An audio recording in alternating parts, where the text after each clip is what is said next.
Buenos días a todos. Good morning, everyone. I really want to thank all the people who are here, as well as those who are connected through our streaming to this wonderful event. We are very happy here in Colmex to have this group of colleagues, scholars, and friends who are discussing about war, art, and revolution, and the impact also of Mexican muralism in Asia. I would like to introduce now the two organizers, so the two heads behind this great event, who are Jin-Yong Jin and Marisol Villela. And I will give the floor to them, but let me first briefly introduce them. So Professor Jin-Yong Anna Jin is the co-organizer of this symposium and the director of the Asian Art and Culture at the Stony Brook University's Charles B. Won Center, and the author of Art, War, and Exile in Modern Korea, Rethinking the Life and Work of Lee Quede, Amsterdam University Press, 2025. Her recent projects include the Korean Art Alive film series and exhibitions that bridge traditional and contemporary practices. Notable video essays include Something Old, Something New, and Something Borrowed, Korean Bridal Robes, 2025, Historical Mapping of Korea, 2025, Hats Make the Korean Man, 2022, From Private to Patrimony, the Korean Chamber Pot, 2023, and Check Geori, a Korean Curiosity Cabinet, 2022. Jin holds a BA in Art Theory from Hangik University, an MA in Art History from Columbia University, and a PhD in Cultural Analysis and Theory from Stony Brook University. She also serves as the Community Advisory Board of PBS 13 WLIW.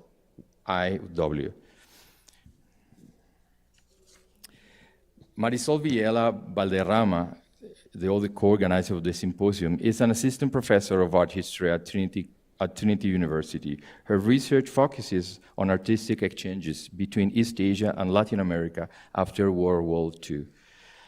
She holds a PhD and MA in History of Art and Architecture from the University of Pittsburgh, and another MA in Art Theory from the China Academy of Art, and an MA in Contemporary Art and Visual Culture from the Museo Reina Sofía, the Universidad Complutense, and the Universidad Autónoma de Madrid. Villela Valderrama has curatorial experience from the Museum of Modern Art, New York, and the Museo de Bellas Artes of Bilbao, Spain, and has previously taught at the Tecnológicos de Monterrey, the Wuhan University, the University of Pittsburgh, and Northwestern State University of Louisiana. Her book project, tentatively titled Chasing Revolutions, José Venturelli's Trans-Pacific Murals and Prints, examines the works of the Chilean artists in Chile, China, East Germany, and Cuba. Her article, Doughs and Machetes, Reina Lasso's portable mural Venceremos in Guatemala, North Korea, and beyond, received the 2024 Association of Latin American Art Article Award. Welcome you both to Mexico and to Colmex. Thank you so much for the great introduction. And good morning, everyone. It's a real pleasure to welcome you all to this symposium, and which I'm honored to co-organize with Dr. Marisol Villela. This event grew out of a series of fortunate connections and a shared passion for exploring the often overlooked influence of Mexican art on Asia and its role in a wider transnational art history. I organized this symposium to coincide with the release of my new book on the modern Korean artist Quede, whose legacy has been obscured by South Korea's post-war Red complex. By situating Quede's work in a dialogue with the Mexican muralism and its transmission across Asia, the symposium will open a vital conversation about the artistic exchanges within the global South. And this approach challenges the traditional Eurocentric narrative of the modern art history, foregrounding cultural flows that have shaped the modernism in a Eurocentric narrative, cultural flow that have shaped the modernism in diverse contexts. And today's discussion will illuminate Mexico's influence on Asia, revealing the broader network of transnational solidarities shared political aspirations, and aesthetic strategies that connect artists in the 20th century. And Korean art is too often framed primarily through the lens of Eurocentric modernism, but Korea is certainly not the only nation in Asia whose modern art narrative have been shaped in this way. So in the case of Korea, still divided into North and South, the impact of Mexican art, political movements, and the leftist artistic tradition has rarely, if ever, been acknowledged in a mainstream art history. So this symposium seeks to challenge that omission.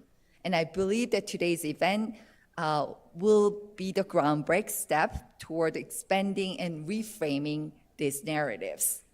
So first, I'd like to thank to the Ministry of Culture, Sports, and Tourism of South Korea and the Korean Art Management Service, whose support made both possible to my book on qoede and this symposium. And I want to thank my co-organizer, Dr. Marisol Viela. And I first learned about her research on the muralist Reina Lasso through a very casual conversation with Dr. Vivian Lee, who's a curator at the Douglas Museum of Art, on a bus. She and I was on a curatorial trip to Boston, and Vivian mentioned that there was a scholar who was preparing an article on a Mexican muralist who visited North Korea in 1957. And I immediately clicked the two words, North Korea and the year of 1957. At the time, I was deeply engaged in my own research on Quede and his career after his defection to North Korea, and developing an argument about the influence of Mexican muralism on his work. And Marisol's article was published, timely, insightful, and meticulously researched. It's not only reinforced my thinking, but also broadening the scope of my argument and revealing how these artists, artistic currents move across the national borders and resonated in different political and cultural contexts. And since then, both of her article and my book has been released, and the idea for the symposium took shape naturally, and to explore the connection between Mexican muralism and the artistic movement across Asia, not only in Korea, but throughout the region. Today, we have brought together leading scholars to examine this intersection, tracing the circulation of ideas, imagery, and political vision across Japan, China, Korea, and India. So I'm deeply grateful to Dr. Viela for her collaborations, to our speakers for their invaluable contributions, and of course, Professor Amari for his generosity in hosting the symposium at the Center for Asian and African Studies at Colmex. And of course, to all of you for joining us in person and online. And I hope that today's discussion will open new perspectives and inspire further research into the complex and global current that have shaped modern art. And thank you.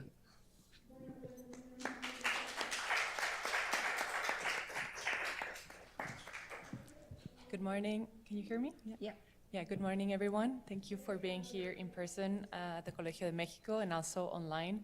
I'm really happy to be here and honored to be with Amaury Garcia and Dingyong Anajin in this panel. And I want to echo all what my colleague just said and thank you for all the help that we have received from different institutions, especially from my Colegio de Mexico and from the Centro de Estudios de Asia y África.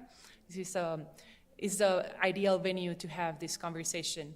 And I barely made it in person to this event. I was not able to come almost for traveling restrictions. So this makes me think about how difficult it was for artists back in the 50s and before, to travel all around the world. Like, I was just coming from the US and it was difficult for several of us to get here. So I think this event is part of this larger happening throughout the 20th and 21st century of exchanges. So it's a continuation. I think we are just seeing starting to see connections that existed before and that for many reasons they have been obscure. And our job here right now is just to bring light to that. We're not inventing anything, you know. Sometimes when we talk about the connections between Asia and Latin America and art, people ask, is there anything happening? Like, how did you find anything there? It's like, yes, there is a lot. Just there are many reasons why this hasn't been really explored. And as Jing was saying, is one of the reasons is the centrality of European and American vision of art in the idea of modernity that is really prevalent right now, and that in the field of art history we're trying to fight against it, but it is really tough. It's a tough battle, and I'm just very happy to be here with you today, and just to expand a little bit this idea of like what is muralism. If we're talking about Mexican muralism, I believe that we're talking about Latin American muralism and thinking about regions more than national identities. This is a very important conversation to have for us today and in the future. Thank you everyone for being here with us today. Thank you. So today we have, including myself, we have five presenters. So stay tuned. Each speaker will talk about their research for about 30 minutes, and at the end we'll have a Q&A session. And if I can add also something about the nature of this event and also of all the exchanges that we're exploring today, is the centrality of collaboration. I don't think this could have happened if it was only organized by one person, you know, or like one institution. So these artists are also have been collaborating for decades, and I hope we can get some inspiration from them and move beyond the idea that it's only one single author or researcher that does all the work. You know, if you're really trying to connect different traditions and histories, we do have to work together to accomplish this. And it has been a great pleasure for me to do it with both of you. Thank you. Thank you. So thank you very much to both of you. And we will have 5 minutes break. And please, for all the people who are connected through the streaming, so wait for us for 5 minutes. And we will begin with panel number 1, which is the influence of Mexican mural art in Asian art. So we'll see each other in 5 minutes.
We will need another glass.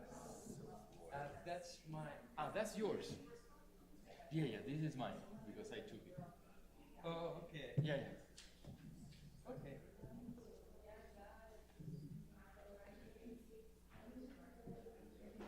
Probably I will sit here in order after you to change places.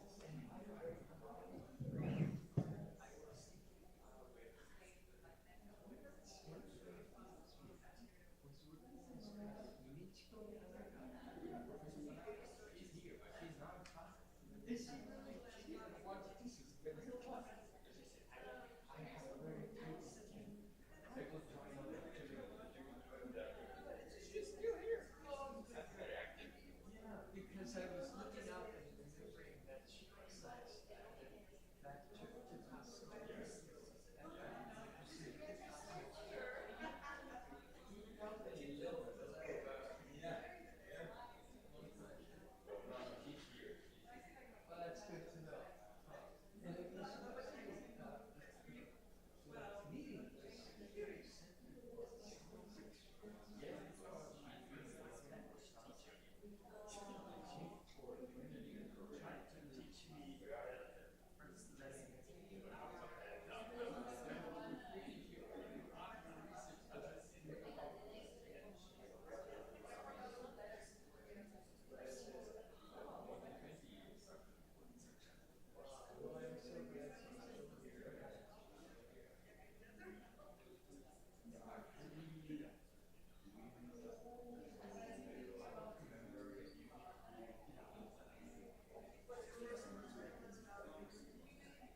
Oh, yes. Yes.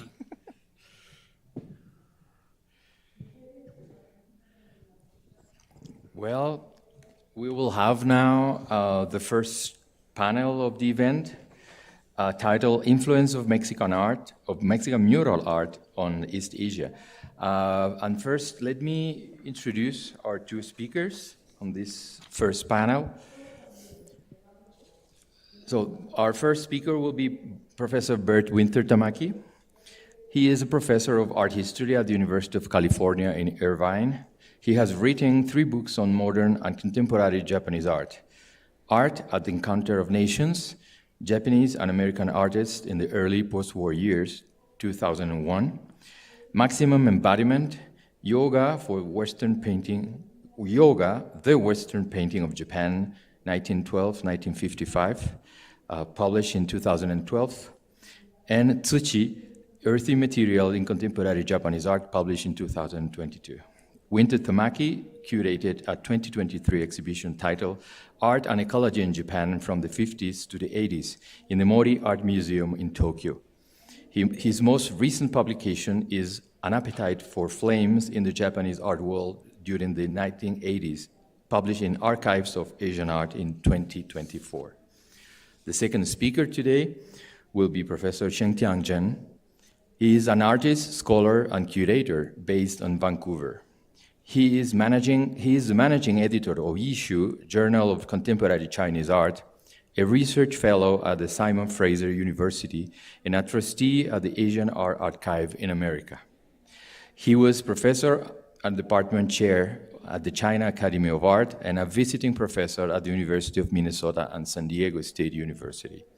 He was also a trustee and an adjunct director in the Institute of Asian Art Vancouver Art Gallery.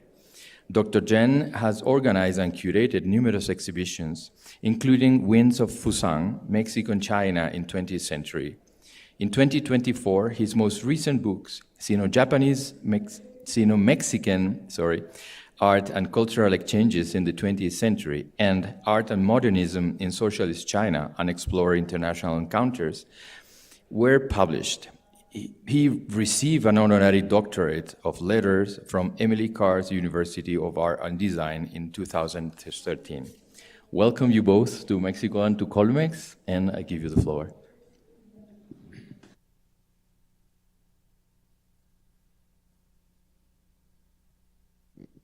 Now is it on?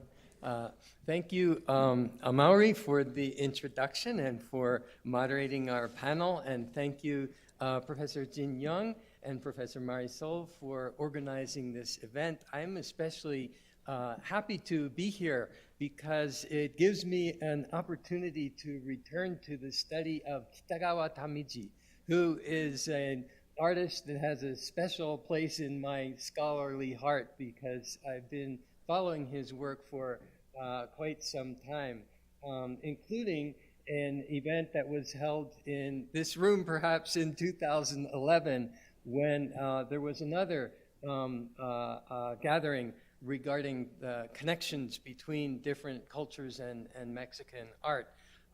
At that time, I was inspired to look at the painting of Kitagawa Tamiji in particular, and to look at his painting and his use of the medium of painting as a way of addressing cultural differences, ethnic and racial and national differences that were so much part of his transnational experience.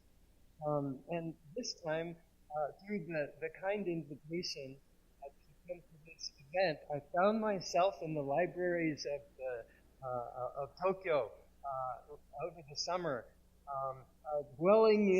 diving into another aspect of this artist's work, namely his work with art pedagogy, teaching art. Now, this entire event is focused on muralism, and muralism from Mexico as it moves into Asia.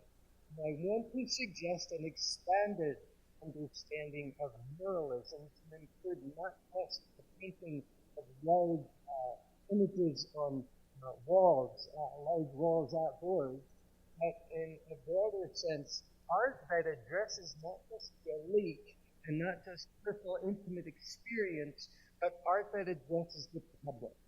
So teaching to children is another very important aspect of disseminating art to the public, and not a very important channel of muralism. And Kitagawa Tamiji has one of the most remarkable subjects of that move of muralism in Asia, and in particular of pedagogy from Mexico through Japan. So this is a self-portrait of Kitagawa Tamiji, painted in Mexico in 1941 in a modernist style with flat frames where an eye is slightly evil and a very professional sense of light and movement. But let's look a little bit more closely at his so, it's convenient to think of his complicated transnational career in three blocks. The first, starting in 1914, when he moved from his native Japan to the U.S. at age 20.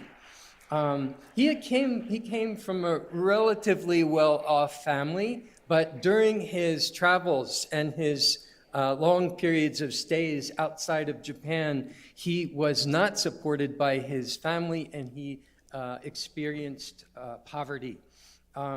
So in the United States, he worked in menial labor jobs. He attended the Art Students League. He then was inspired to leave the United States. And the reasons for this departure involve an experience of racism in the U.S., racism that was complicated by his Asian in a landscape where race tended to be a binary, black and white kind of a way of understanding of a framework of identity. That complication and observation of really egregious forms of racism, he determined to travel south. Partly that might be an influence from his Professor John Sloan, who was enamored with Mexican art. He traveled with very little money through the southeast U.S. Cuba, and then entered Mexico at age 27 in 1921 and remained in Mexico for 15 years. So this is very unusual for Japanese artists of this generation. He probably is one. He was he had very little money. He moved around a lot. He attended the National School of Fine Arts in 1924, and then he joined this most remarkable movement known as Escuela de Pintura al Aire Libre EPAL. First as a student, then an assistant instructor, first at Churubusco and at Talpan, and then he became the director of his own school in Moscow. And then he returned to Japan at age 42 in 1936, and the remainder of his career was in his native country.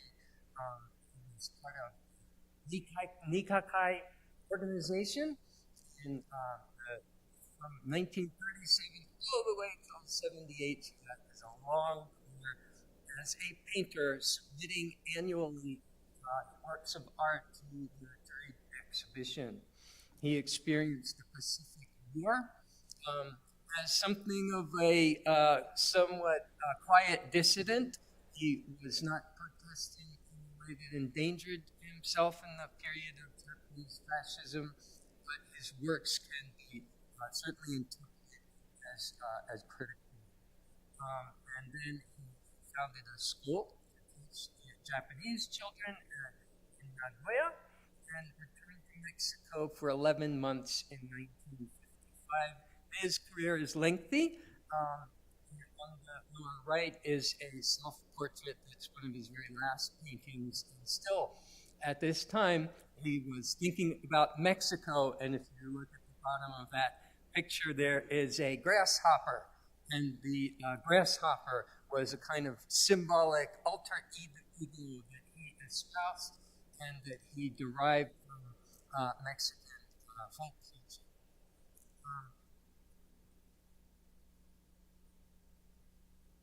Okay, is that better? Okay. So, Kitagawa was many things. He was a painter, a book illustrator. He also was a writer. And I would like to call your attention to these two books in particular. The book on the left is very autobiographical, as you can see. Its title translates as Youth in Mexico, 15 Years with Indians.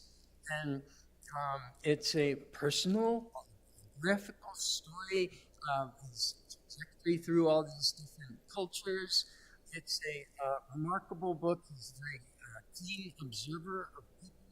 It has an ethnographic element to it as it describes cultures of Mexico and elsewhere. It's also a period piece, so he uses language in ways that aren't necessarily acceptable today, but he was very sensitive to people, especially Indians. So that was a term that was used the way we use the term indigenous today. And he actually, at one point, became a Mexican Indian in the sense that he lived with a poor farming family. People started thinking of him. He started to look, as he says, as he got sunburned, and they wanted him to marry their daughter, and then he moved on. But so that is an aspect of his work as well. I recommend translating this book into Spanish. I think it would be a very interesting read for people in Mexico. On the right is a very different kind of book. It's writings about art pedagogy, which is what I want to focus on today. How do you teach children art, and what is the purpose, and what does it do for children to teach them art?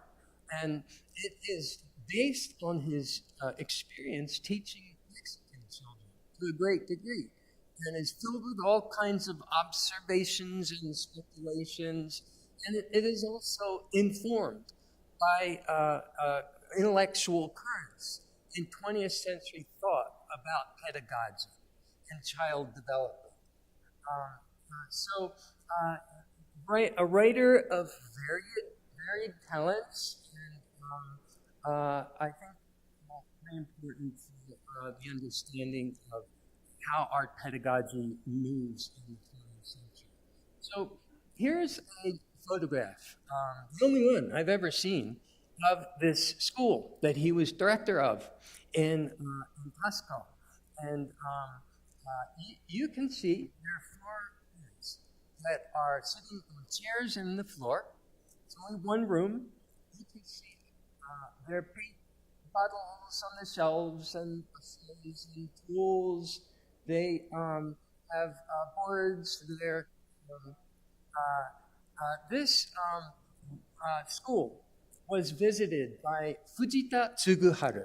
He is a very famous painter in Japan. He was extremely successful in Paris before the war. He came to visit Tasco, and he wrote later that it was a humble school with just one room, and Kitagawa is the principal and the janitor. The students are barefoot. That's not true. They're wearing shoes. It's interesting to measure the gap between what people say and what the visual evidence is. So how is Fujita kind of imposing a stereotype on what he saw? Interesting question. It looked like a group of vagrants. Kitagawa loved the children more than his own and joined them happily in painting. So there's this school that he is operating. Now, let's think of it. The way I think of it,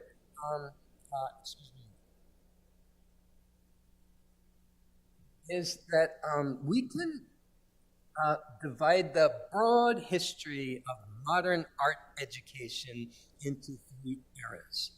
First era was when art teachers were inculcating drawing skills and anatomy and perspective with the belief that scientific positivist observation was essential to modernization, to train children to think better, to wire their brains properly so they could grow up and be engineers or whatever they would do that would improve modern society. And then there is a period after that of which Kitagawa Tamiji is a member, a protagonist, leader, in which that is blown away with a whole new idea of this idea of this notion of child development. That you're not inculcating skills to a child. You want to bring out the inner world of the child so that they develop not as repressed individuals, but in a helpful sort of way. And that really changed the whole scene. And I think we're living now in a third age, which is altogether different again because of the digital media that children and everybody else are using that makes this look like a different world. So in order to represent one of the key dimensions of that world of art pedagogy of Kitagawa, look at these paintings, because you had a situation in which some of the most admired modern artists were imitating children's drawings very sincerely. They truly believed that as Paul Klee says, that they are instructive examples and that they preserved free corruption from so that Paul Klee wanted to draw like a child. Picasso says, it took me 4 years to paint like Raphael, but a lifetime to paint like a child. And so you know, in children's art exhibitions, as we will quickly see, it's very customary to identify the picture by the age of the child. The age of Paul Klee when he drew this child's childlike drawing, and Picasso is very interesting. So here are some very rare examples of pictures that were drawn by Mexican children in Kitagawa's classroom. Now, a couple points. In this movement of modern art pedagogy, you have a kind of pantheon of theorists, of scholars, and from Kitagawa's point of view, the father of modern art education was a Viennese scholar and teacher named Franz Zizek, who was extremely influential in bringing this Freudian idea of repression and release and this idea of the child's innocence and bringing that in. And the idea that the art teacher should respect the child and that the art teacher should not be teaching skills, but allowing the child to release their true nature. So Kitagawa knew, and later on he would write frequently about Zizek's theory, and he attempted to implement it. He was also influenced by Ramos Martinez, the Mexican leader of the open-air arts movement that he was affiliated with. He was also influenced by some of the Americans that he met while he was still in the U.S., including a woman named Penelope McIntosh that I cannot find anything about except that she was an art teacher that he loved and that told him he should read Freud when he was in New York at the Art Students League. So, so Tamiji is thinking about these things. One of the things he decides is that children, that is little kids, they're all different.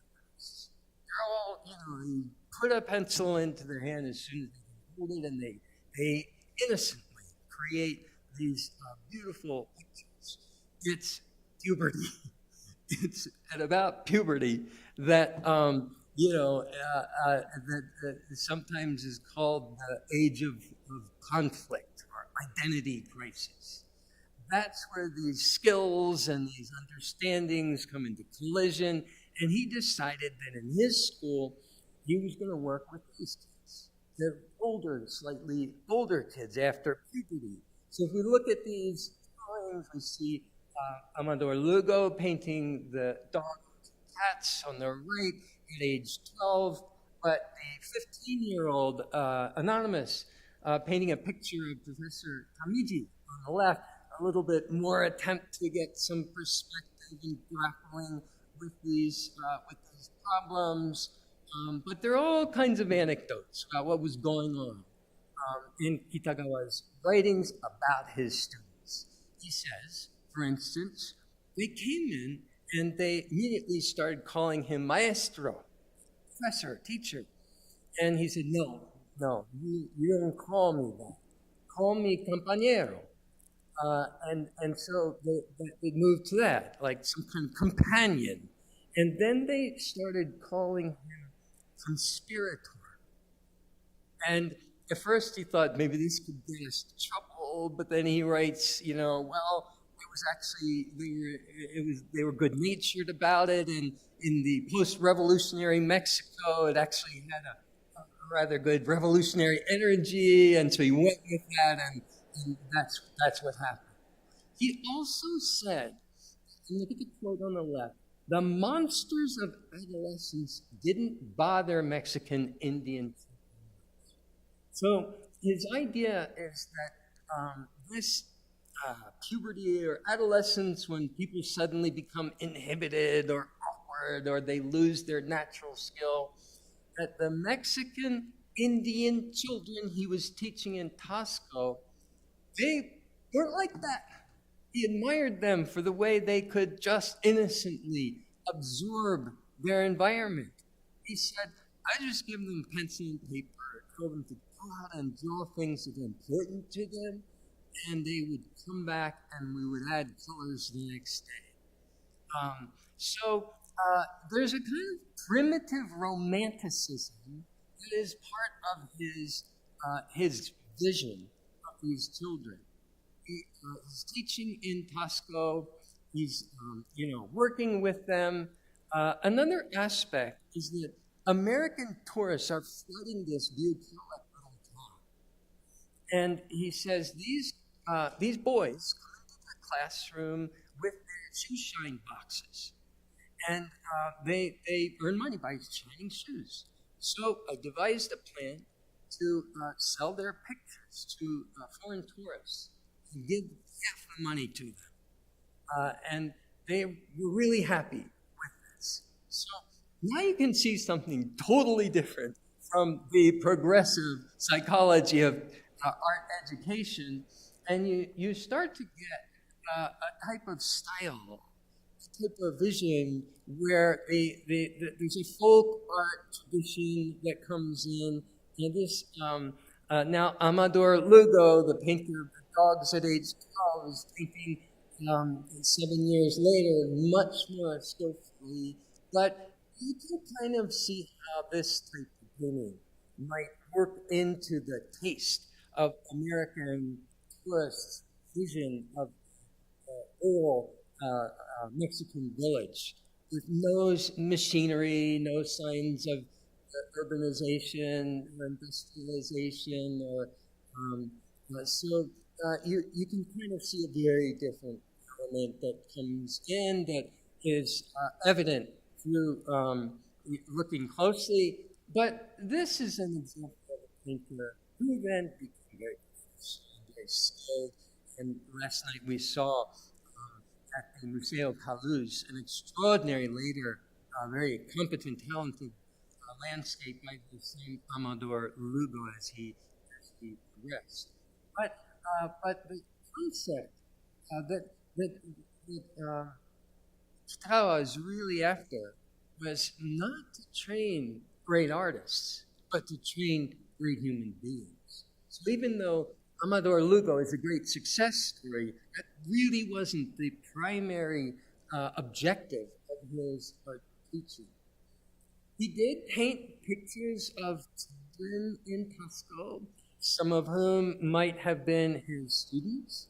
And he did have this ethnographic kind of approach, and in his writing, he talks about the sociological kind of position of people with different skin colors, and there's a sense of different strata, social strata, and children with darker skin have a more grim kind of outlook. And this is a town in which Siqueiros, who he would later write was the best of all artists, he really appreciated Siqueiros for having a sense of fight. Siqueiros was under house arrest in this town of Tasco in these years, and he was painting Mexican children too, and they are very grim too. And he was also organizing them into a union. They'll go out and wash cars of tourists, and if they didn't pay, they would pierce the tires with long nails. So this was a kind of moment in time where there was a sense of anxiety in this environment. It was not entirely a bucolic environment.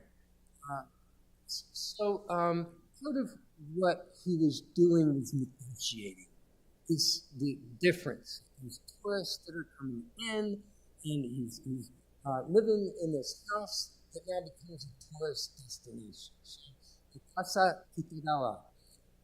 This is in English language, Books Mexico in this.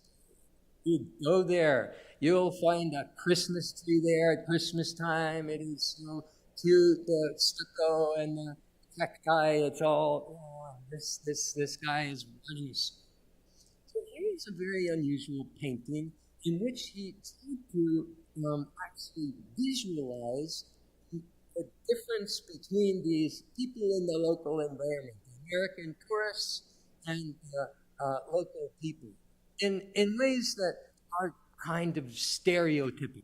So as we evaluate the legacy of Kitagawa, very difficult to negotiate that gray line between accurate observation, ethnographic sensitivity, empathy, and stereotyping. So the woman on the left is barefoot, brown-skinned, holds a single small blue flower, and next to her foot is the local cathedral. And the American taller woman is wearing more jewelry and has high heels, and the sky is forming a black dome above her head, and she holds her hand to her forehead and seems to be beset with worries of modernity. I'm interpreting this liberally because I've read what he writes about Americans, about Mexicans at this point in time, and his sympathies were very definitely with the Mexican figure on the left, and he was deeply troubled by the type that is emblematized by the woman on the right. So skip ahead. He's now departed from Mexico. There are different accounts of why he left. One of them is that he wanted to now, he thought that the real way to test his skills as an art teacher was to go to his native country and teach Japanese children. And he enters into an environment where teaching children is really important. It's a really big deal. You can, I looked up these topics in the National Diet Library in Tokyo, and there's a huge amount of publications on this topic through the war years.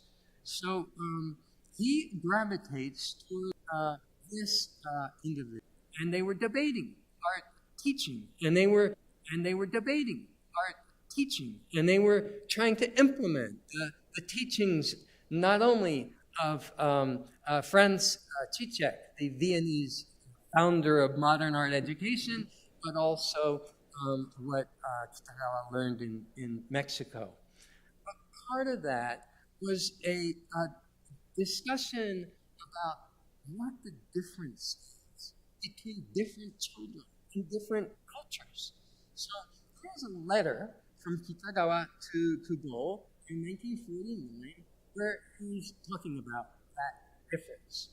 Mexican children's pictures are fundamentally different from those of American children. And the difference is not just a matter of local color. Mexican children do not express the sense of freedom that American children do. However, they are more combative. They do not have the good fortune to leisurely take in nothing but goodness and peace. They confront evil straight on. Since you know my character well, he's talking to his friend, collaborator, Kubo, you know who I side with. He sides with the combative Mexican children. He has no sympathy for these leisurely American children that have freedom. I urge them. It is not my intention to instill Mexican children with American optimism. To the contrary, I urge them to further into a world of pathos and tragedy. I wanted to tell them, dig it out, dig it out, dig out all the ugliness. It's all beautiful. Not like the American children is mere child's play. I quote this at length because it gives you a flavor of the. I wish he were here to do it himself. You know, he was quite a polemicist. But this notion of fight is something that he derived from Mexico. But remember that Siqueiros is Mexican, that sense of fight, and also the harsh reality of his students who were very impoverished. So I take this painting very personally as an aging professor, but here he is making a character of the kind of art pedagogy that he is fighting in Japan and everywhere. The old kind of art pedagogy, where the teacher is maestro, where the teacher is feared by the children, where the children are trying to learn skills and discipline, and they're being repressed, according to him.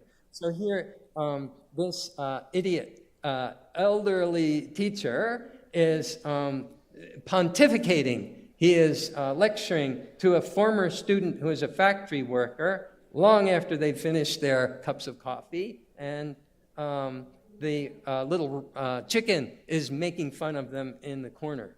But it does give you a sense of the kind of factions and the divisiveness of the debate.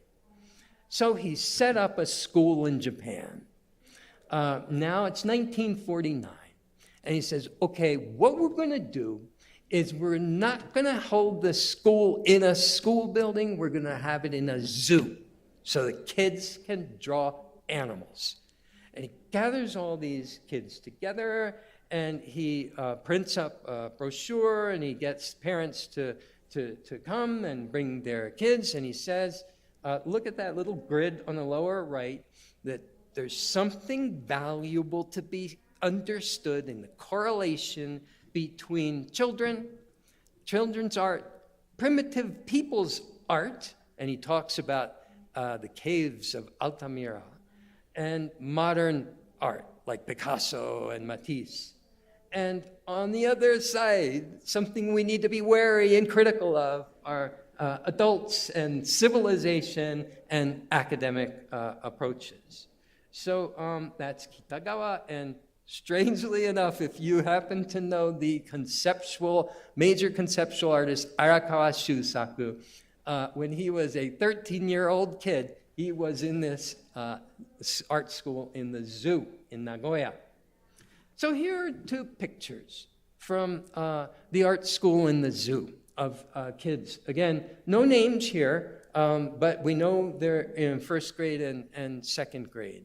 And it's fascinating. There's a whole literature that's basically very specific art criticism of children's pictures like these. So he goes through one by one and makes comments on them as though he were an art critic talking about artists and adult artists at an exhibition. But there's this idea of human formation, ningen keisei, psychological development. And so that's key here. So looking at the goat, coloring is intimately connected to the child's spirit. The appropriate expression on the goat was originally the child's spirit. And the spirit was manifested in the way the paint was applied. He talks about happiness. He also talks about kids that are from unhealthy household environments that don't paint beautiful pictures. They're unbalanced. There's something wrong with them. And here he says, there's a big responsibility for the art teacher. Now, the implication of that is remarkable. What it means is that the art teacher has the opportunity to help the child create a more happier picture. And if you follow the logic, and I don't think he would agree with this way of following his logic, but nonetheless, it suggests art as therapy and art as a way to ameliorate the psychological condition of the child. And if you go further into the literature, people are saying all kinds of things, such as, look at the child's drawing. In Japanese, there's a word for acute angles that uses the same character as the adjective for people that are smart. And for obtuse angles, there's a character that also is used for an adjective for people that are not smart. So, there is this kind of strange way of shaping the brain potentially through this vision. And these are the kinds of things that they were talking about. The story goes on, but I want to end it here with these two images. And on the left is the cover of an exhibition catalog, an exhibition that was held in Tokyo in 1954 that had 200 pictures by children from all over the world in the National Museum of Modern Art in Tokyo, co-sponsored by UNESCO. And the essay in the catalog is by none other than Kitagawa Tamiji. And so clearly his understanding of children's art through transnational experience and grounded in Mexico is coming into play here, this sort of global view. But in this particular essay, he's writing about global art, global children's art for a Japanese audience, and he says, we have an opportunity. I just got back from a trip all around Japan. I met with art teachers all over the countryside, and there's a lot going on. It's really exciting. We have the potential to become the world's leader in children's art. And what better way to be a leader is there than children's art compared to warships and armies, and we just lost this horrible war and we're anxious to put that behind us. So he upholds children's art as a great avenue of accomplishment for Japanese subjects in a global context that is informed deeply by his Mexican experience. Because he isn't identified in Japan as a Mexican-inspired and Mexican educated artist. That is very much part of his persona. So the image on the right is the school where he taught in Tasco. But this photograph was taken in 1977, and there you see standing on the right, the taller guy is Amador Lugo, the one who painted that when he was 12 years old, that picture of the dog with two cats. He's become a well-known artist. And on his left is Takeda Shinzaburo. And he was another former student of Kitagawa. And the photographer, Ito Takayoshi, was yet another former student of Kitagawa. So all of these former students were deeply invested in that ideology that Kitagawa was promoting.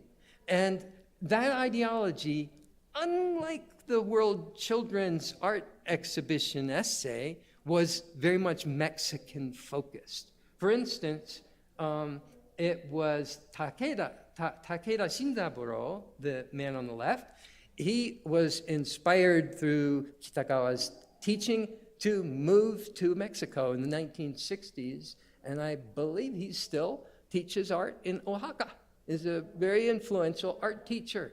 And the photographer, Ito Takayoshi, he was teaching in Seto in Japan, and much of his art teaching and his art involved Mexican forms and ideals about Mexico, sometimes cliched, nostalgic visions. So Mexico is very much part of his art pedagogy for Japanese teachers.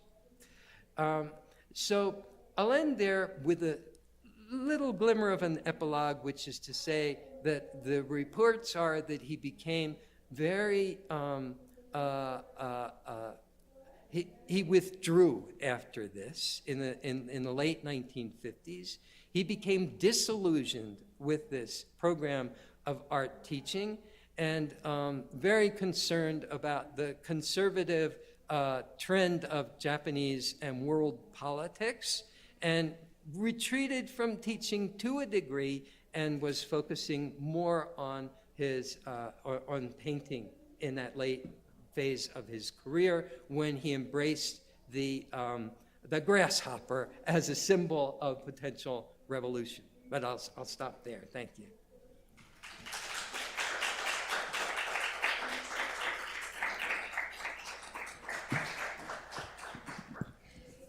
So our next speaker is Professor Chen Shentiang. I also invite the people who are connected in YouTube to write their questions there in the chat. And also we are receiving comments about that there are problems with the audio. I don't know if it's a problem of connection, but I know that these microphones are kind of strange. You need to have them right like here in order for the audio function well. But anyway, so Professor Chen. Oh, can I have that?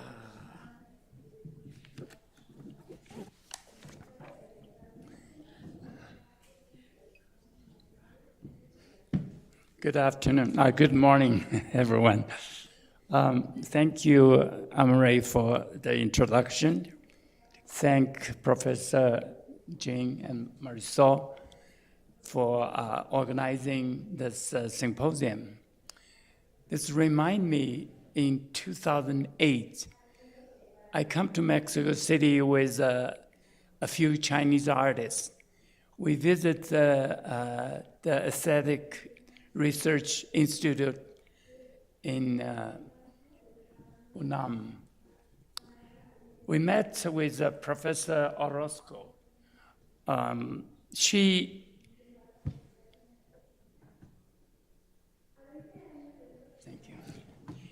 gave us 3 books. I believe that book's a collection of research on Mexican influence on other countries.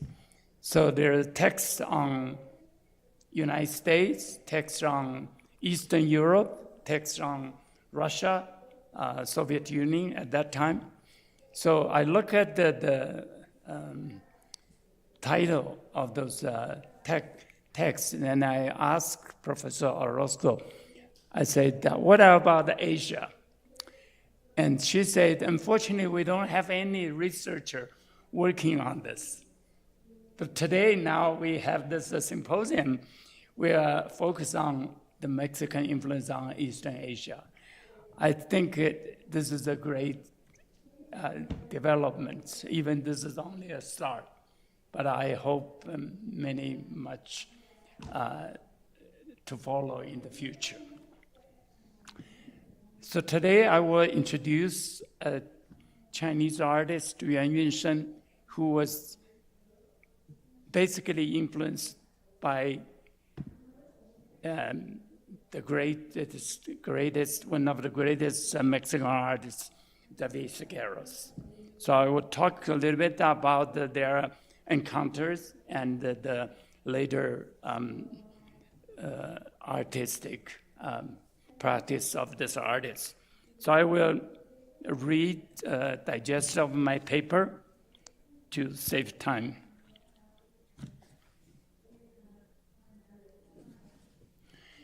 On July 5th, 2022, the Long Museum of Art in Shanghai opened the Journey of Yuan Yunshen, the largest retrospective of this remarkable Chinese artist to date, spanning 7 decades from 1950 to the present.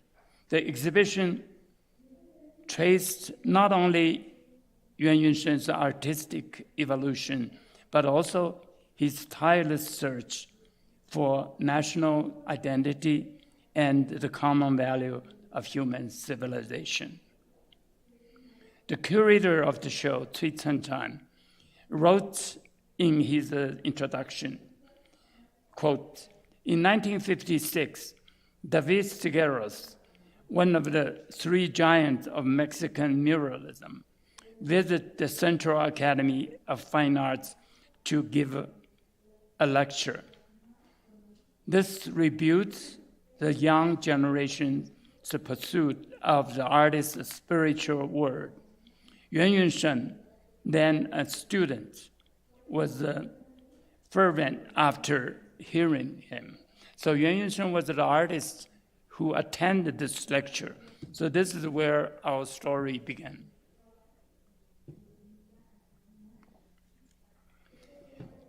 "70 years ago, an extraordinary cross-cultural dialogue unfolded when Siqueiros visited the People's Republic of China.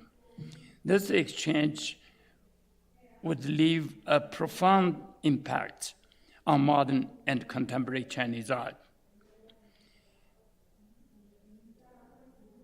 As an internationalist, Siqueiros had long sympathized with Chinese revolutionary struggle.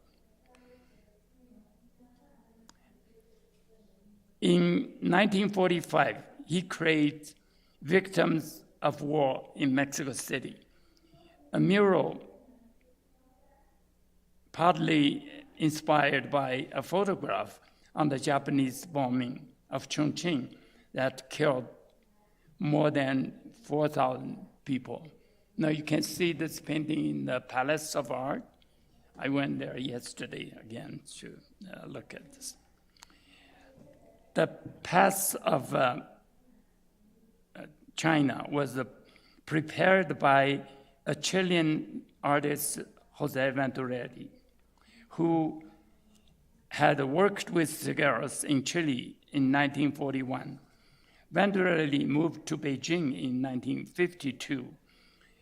He participated in the Peace Conference of Asian and Pacific regions, and later lived there for more than a decade.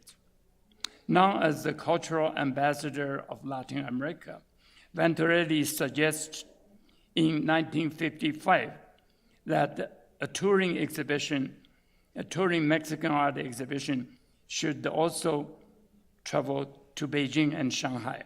And also, he suggests that Siqueiros himself should come. This is the letter Marisol found in the Siqueiros Center here in Mexico City. We showed the letter in the exhibition in 2018 in the Diego Rivera Mural Museum. On July 31st, 1956, the exhibition, Oil Painting and the Printmaking from Mexican National Front of plastic art opened in Beijing, showing 138 oil paintings and 258 prints. It made a deep impression on Chinese audience.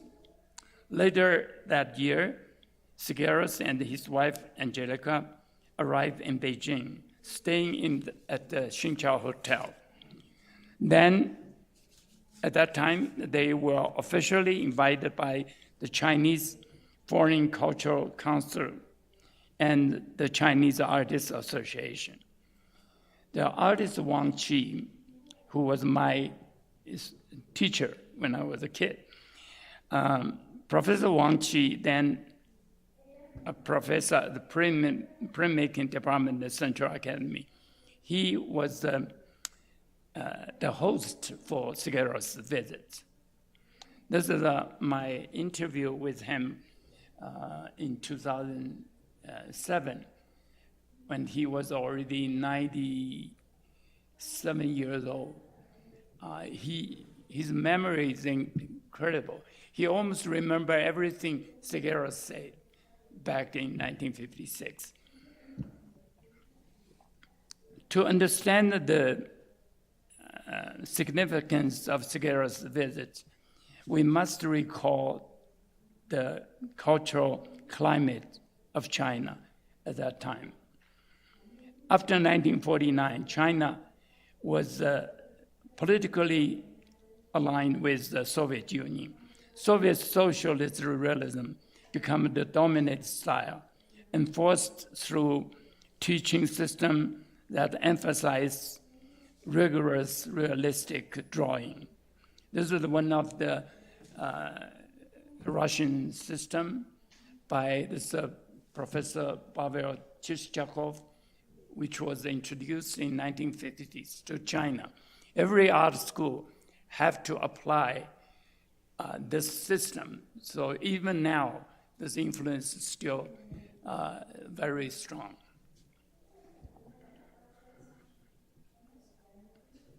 Although Siqueiros was a communist and at the time a Stalinist, he was critical of Soviet art. In a speech in 1956 in Moscow, he accused Soviet artists of drifting into formalism and cosmopolitanism. That same year, he, in an open letter published in the American publication Mass and Mainstream, he wrote, quote, "None of you are interested in finding new materials, techniques, although you have a state more able than any other which has ever existed to provide you with the means to achieve this transformation," unquote. The Chinese Artists Association translated this letter into Chinese and circulated it widely, framing as a friendly advice. So on the right side is the Chinese translation of this letter, and the left is the English publication. When Siqueiros arrived in Beijing, he was welcomed warmly. He recalled, "The painters, my Chinese colleagues, with that authentic humbleness, asked me my advice. I replied, 'Advice to you? Perhaps I could only present to you our Mexican experience of almost 50 years in what we call public art. But you are the one who advised us with your example about the way to defeat colonialism and imperialism once and for all.'" This is Siqueiros' answer. He gave a lecture at the Chinese Artists Association Gallery, and also in his lecture, he urging the current the creation of monumental art for the new era. He criticized the academicism and also praised Chinese tradition. His talk were widely discussed among students and artists. On October 17, 1956, he met with Premier Zhou Enlai.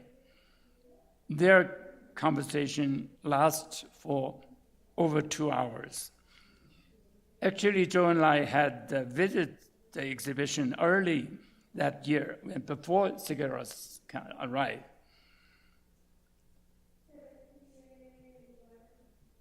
Yeah, when Zhou Enlai saw this painting, which is showing in China, including in that exhibition, here's Zhou Enlai's feedback. He said, he had comment, he said, this is a very powerful and creative painting, but it's not rational. If the proletarian classes really had a stone head like this painting, then there would be no hope for humanity. That was reported in a Mexican newspaper, but we don't know if when he met Premier Zhou Enlai, did they really discuss about this painting? We have no record. Among the students listening at Central Academy was Yuan Yunshen, was the artist today we want to introduce. Here is what he recalled. Quote, this Mexican artist was tall and strong. Every part of his body large and solid, giving him an extraordinary presence. When lecturing, he asked numerous questions and gave opinions on Soviet and Polish art. The core problem he identified was that the art of socialist countries placed too much emphasis on details, like facial features and the expressions, while neglecting large things such as gesture. And so the work lacked of vitality and impact. By large things, he means expressive movement of human subjects and the overall grasp of a large-scale conceptual structure. He also encouraged us to transcend the boundaries of framed painting and the experiments with diverse medium and the materials. He shocked me to the core and inspired me, making me always wonder why such a great and flourishing nation as China could not produce an artist with his vitality of thought and greatness of spirit.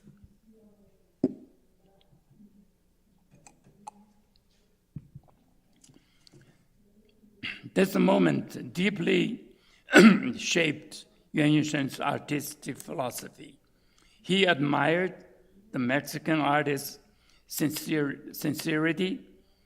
I interviewed him also in 2007, asked him about how he started from this is Siqueiros' lecture. He said, quote, I felt those Mexican painters were revolutionaries at heart, while simultaneously being an artist. No matter what artist language they use, They always express their sincere feelings, their thoughts, and the moods. By contrast, Chinese artists were engaged in only one kind of a revolutionary art based on party's policy. So the fundamental point of Mexican artists were their sincerity and the great idealism. So he realized Chinese artists paint the revolutionary according to the government order, not from their heart. So then he found that the difference is the artists really need to be true to themselves. This is his self-portrait, one did in 1975, another did in 1984. You can see a little bit about his, what he means about the artist's spirit.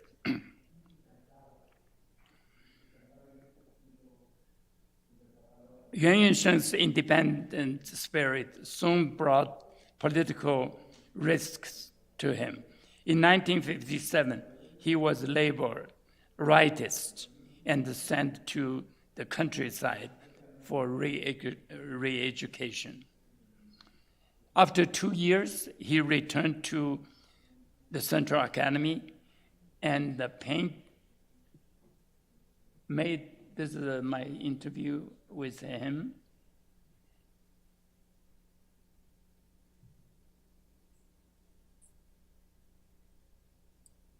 He penned this painting.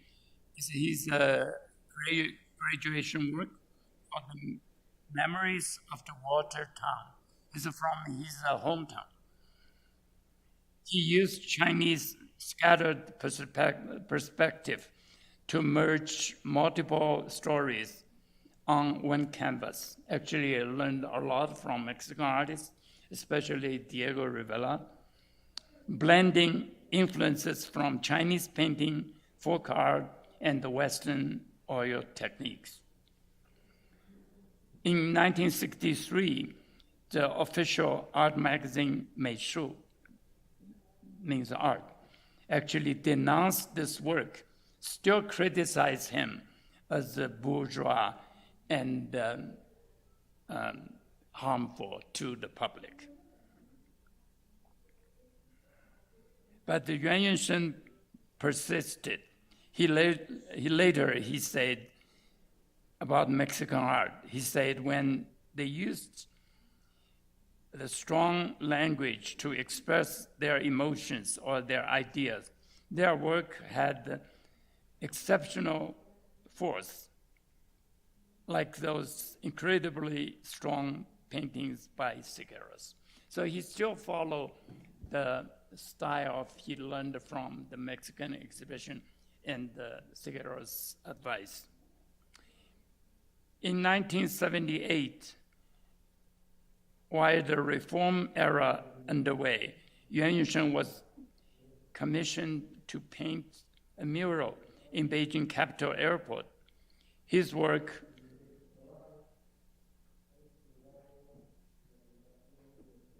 water sprinkling festival and ode to life draw from Thai ethnic legend. He explained, quote, "The gun of four had met their downfall, and the Chinese people had been racked with pain for so long. The story of the water sprinkling festival was incredibly relevant for Chinese people in the post-cultural revolution period." So the painting is about this Thai minority in southwest China, about the Thai people. They celebrate a death of evil. This is like an ancient story. When this evil passed away, then they use the water to clean the environment. Also, the story said they have to pour the water on this evil's head. Otherwise, the evil will alive, then will harm people. So this is a story kind of symbolized the victory of the Chinese people when the Cultural Revolution ended. The mural depicted joy, vitality, and even nude figures. You see on the right corner, a group of women, they are bathing in the water, which is very unusual in Chinese art since 1949. So actually this caused a heated debate in media and also in public. At the end, the leader of China, Deng Xiaoping, gave a personal approval, said, I don't see any problem of nude painting. So then it's okay. The painting was reopened to the public.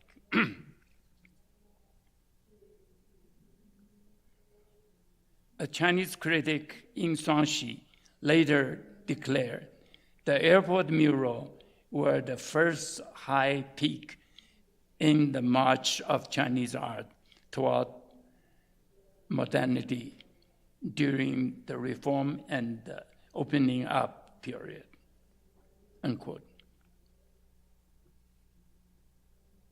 In 1982, Yuan Yunsheng arrived in New York. He was invited by the Asian Cultural Council that founded by John D. Rockefeller III. He was taken to visit the public and the private collections in the state and to meet with artists like William de Kooning, Jasper Johns, and Robert Rauschenberg. Those are very famous contemporary American artists. He also was, for the first time, he creates a mural outside of China. He was invited to Tufts University near Boston. He created a large mural called the Red, Blue, and Yellow, equal to white. It's one of two ancient Chinese myths. Based on ancient Chinese legend, Yuan Yunsheng explained, quote, the first part of the painting of Gong Gong is composed of red tones. And Gong Gong is also an ancient god. He, for some reason in a battle, his head attacked a pillar of the sky. So the pillar collapsed, the sky was falling. So then the second story is a goddess, Chinese goddess called the Nuwa, who meant it repair the sky so the people can live peacefully. So this is the story, three-part story. First part was painted in blue, and then second part in red. And the last part of the painting, the harmony between man and the nature, is in white. With modern painting techniques, Yuan narrated Chinese mythological stories and then moved on to a further exploration of the mural form. Actually, he told me a very interesting story. When Tufts University invited him for this mural, he went there, he just go to the library to read books every day.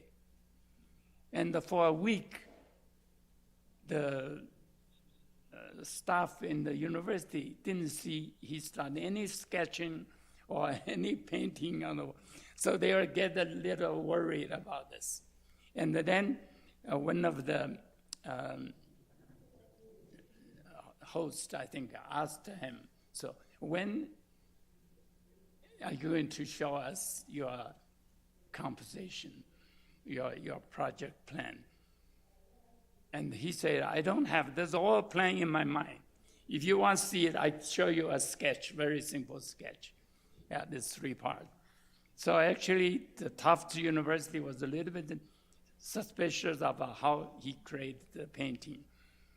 But then, when he started, he just working directly from his mind to the wall.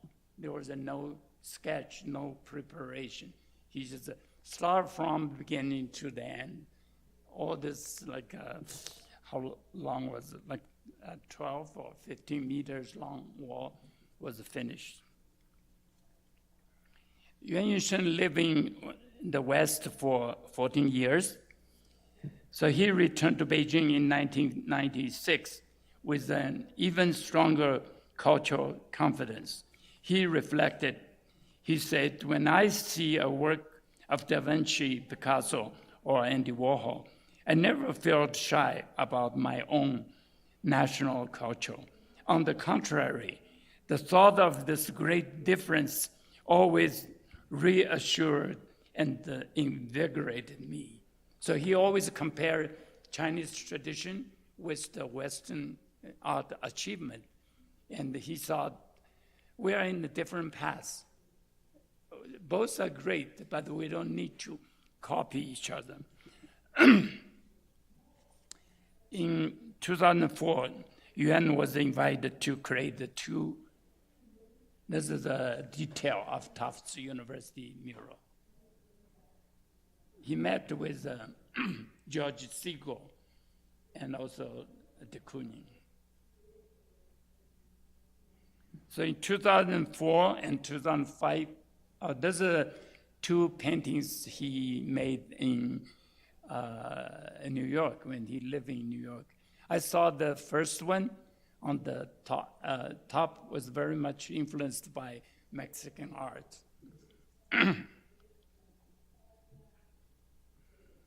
Yeah, this is a mural made in Hong Kong for the City University.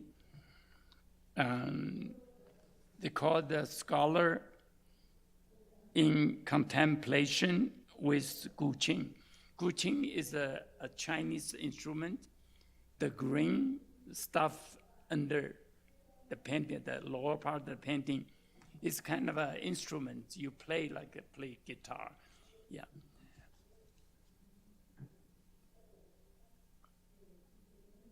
So in the first mural, Yuan chose to use guqing, that ancient Chinese instrument, to lead the viewer into a spiritual world of Chinese culture. While the second mural, expressed the story of legendary Wan Hu from Ming Dynasty, the first person in the history of mankind who attempted to realize his dream of flying to the heaven by using principles similar to those of today's rockets. So this is an interesting story. In Ming Dynasty, a real person, this Wan Hu. He's like a small officer in the county. But he had an idea about the same science of a rocket today. So he believed they can blow him to the sky. So he have a lot of explosive materials banded in the chair, and he sat on the chair and fired those explosives. Then he disappeared. Nobody find him. So that was a story recorded. And even his name was used by UNESCO to celebrate today's development of this science and technology. So this is the image Yuan Yunshen creates for Hong Kong University. And Yuan suggests that his unique scientific spirit is exactly what China and the world need today.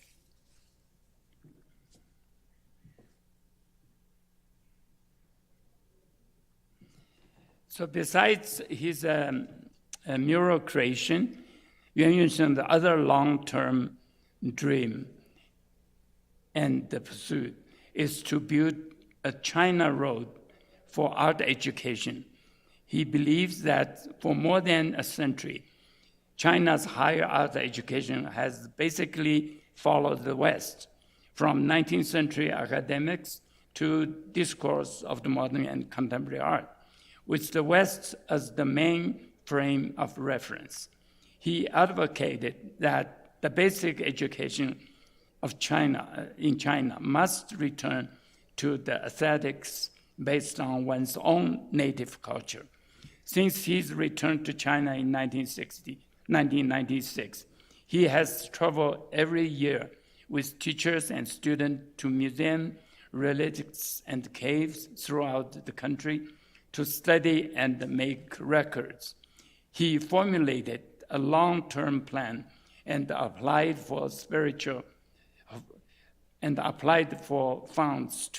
from the government to make a series of reproductions of outstanding ancient Chinese sculptures, bronzes, murals, calligraphy, crafts, and other representative works.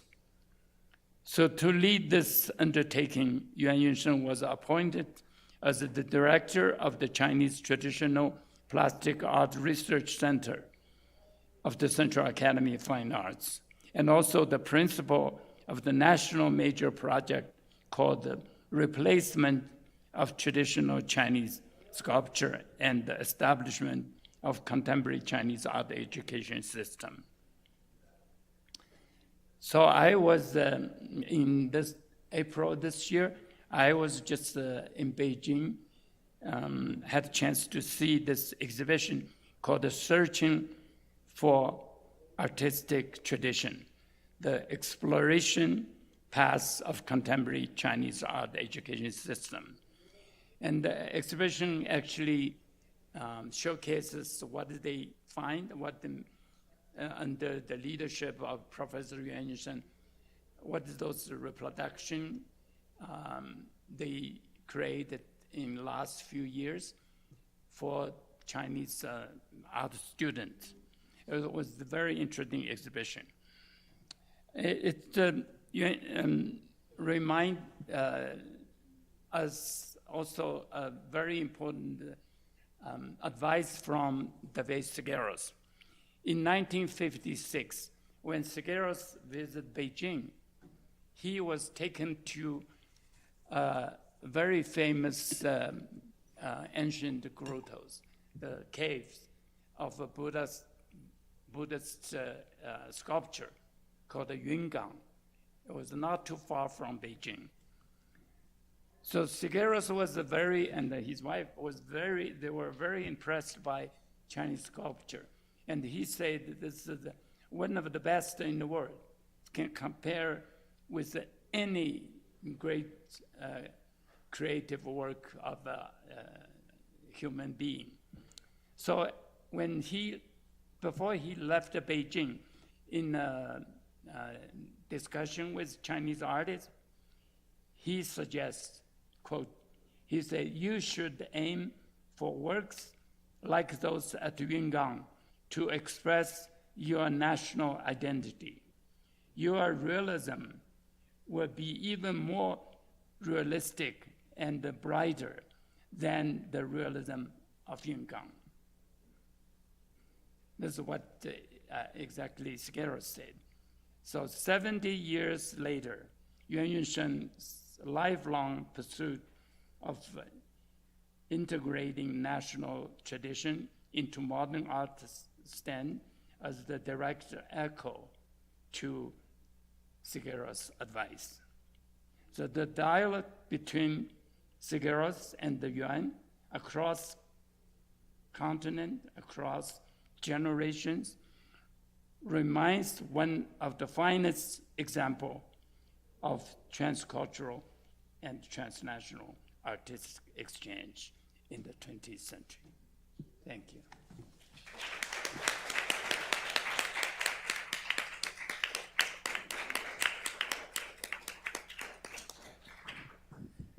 thank you very much to both speakers today in this first session.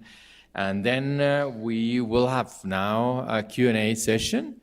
So I invite not only people here to ask their questions, but I also have some questions here for that were written at the YouTube chat, and also I invite other people who are connected to write their questions here as well. So, good morning. Here.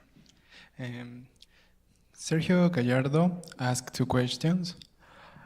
I would like to ask if during Kitagawa's 11-month stay in Mexico in 1955, he ever visited Tlalpan, and whether you could share more details about his pedagogical approach in relation to the school Escuela de Pintura al Aire Libre en Tlalpan.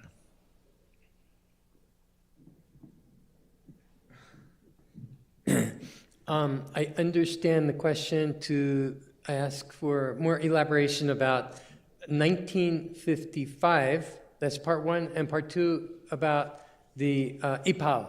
Is that right? Is that the question? About the School of Open Air? There are 2 different questions. The first is if he ever visited Tlalpan, and if you can detail more about his pedagogical approach in relation to the Escuela de Pintura, is the name of the school. Okay. So he did not only visit Tlalpan, but he was in the school of the open air art school that was located in Tlalpan for 7 years. So that's the longest period. He was there for quite a long time. That was not when he was director of his own open air art school, however. That was after he left Tlalpan and moved to Tasco. And the second question about the open air art school movement, I think that was a profound influence on his art pedagogy.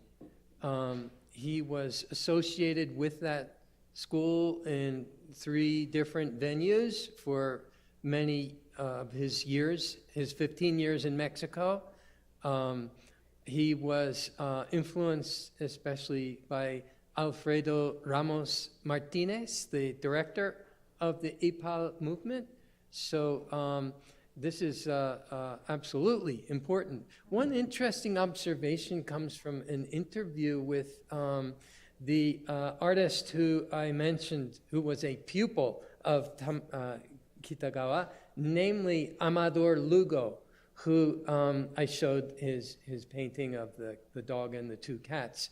In 1978, Amador Lugo was interviewed by 2 Japanese visitors in Mexico, and he remembered his childhood, and he remembered that time in the school operated by Kitagawa, and he said, compared to the other schools in the open air art school movement, there were quite a number of them and varied at different times. Compared to them, Kitagawa's school and Kitagawa's teaching and the art produced by the students reflected more openness to less trained, more de-skilled kind of an approach. So I would love to see a larger selection of children's paintings from throughout those schools to test that comparative analysis. But he seemed to think that in that regard, Kitagawa was a bit distinct in his teaching, that he was letting these children be their sloppy selves, if I paraphrase perhaps inappropriately. So that's one distinction of his position within that school. However, it's also meaningful to me that there's an article about Kitagawa, written and published in the 1930s by a Mexican colleague who deliberately says that Kitagawa was very different from the many visitors from the north. And there's an important study by James Oles about all these Americans coming to Mexico with stereotypical nostalgic kinds of views. And in this article, the opinion is that Kitagawa was very different, that he actually lived with the people, and he had a deeper understanding, and his perspective was very close to the people that he lived with and who he taught in his school. So I think that's important to keep in mind when assessing his larger position within the open-air art school movement.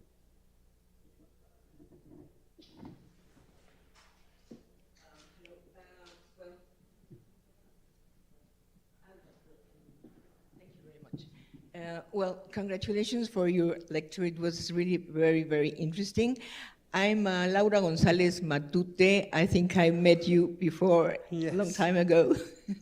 And well, it was very, very interesting because, you know, all these things about Kitagawa when he came here to Mexico.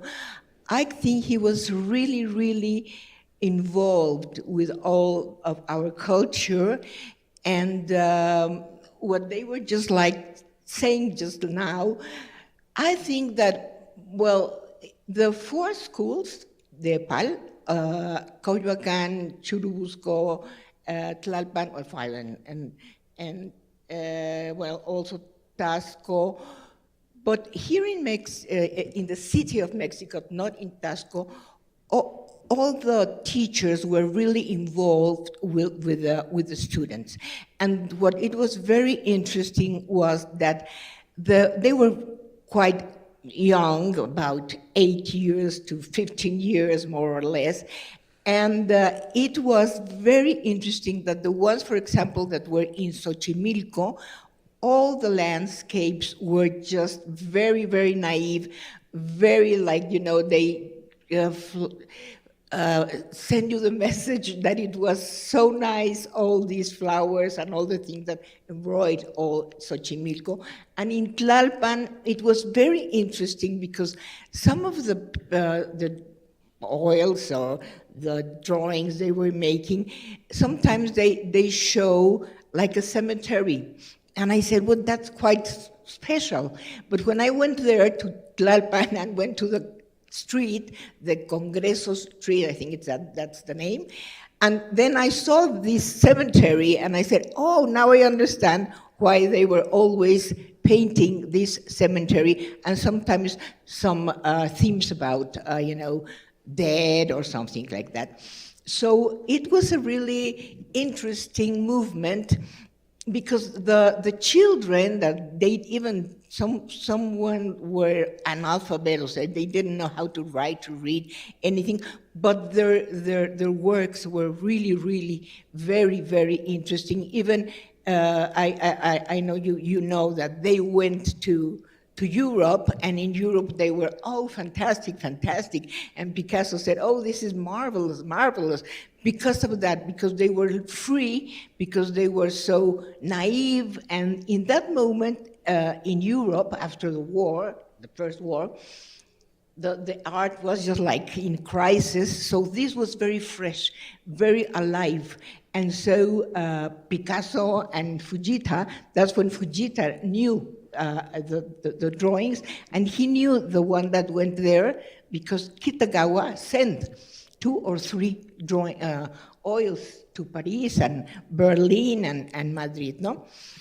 So that was very, very interesting. And so I have been just like studying Kitagawa. And something that is very interesting for me is that in Mexico, he didn't try to paint murals. And when he go back to Japan, at the first time, he didn't paint only, well, large oils and with many different subjects, some related to Mexico, some of them. Mostly the way it was, the drawings and all these things like Diego Rivera, Orozco, Siqueiros, Tamayo, anyway, no? But when he came to visit Mexico in 1955, I think that he was really impressed because the university, National University, they have finished the library, for example, made by O'Gorman that was all with ceramics. And also he went with Diego to the Anahuacalli, and also this big building that now is with the earthquakes, it comes down, the Secretary of the SCOP Communications, that's the one in Avenida Eje Central. It was all covered with ceramics. And so I think he was very impressed with that. So when he go back to Japan, he began making these murals with ceramics, because he said this is a very good technique for Japan, because in Japan there are a lot of earthquakes and some, tsunamis and all this, and it rains, etc. So the other techniques like fresco are not very good for Tokyo, for Japan.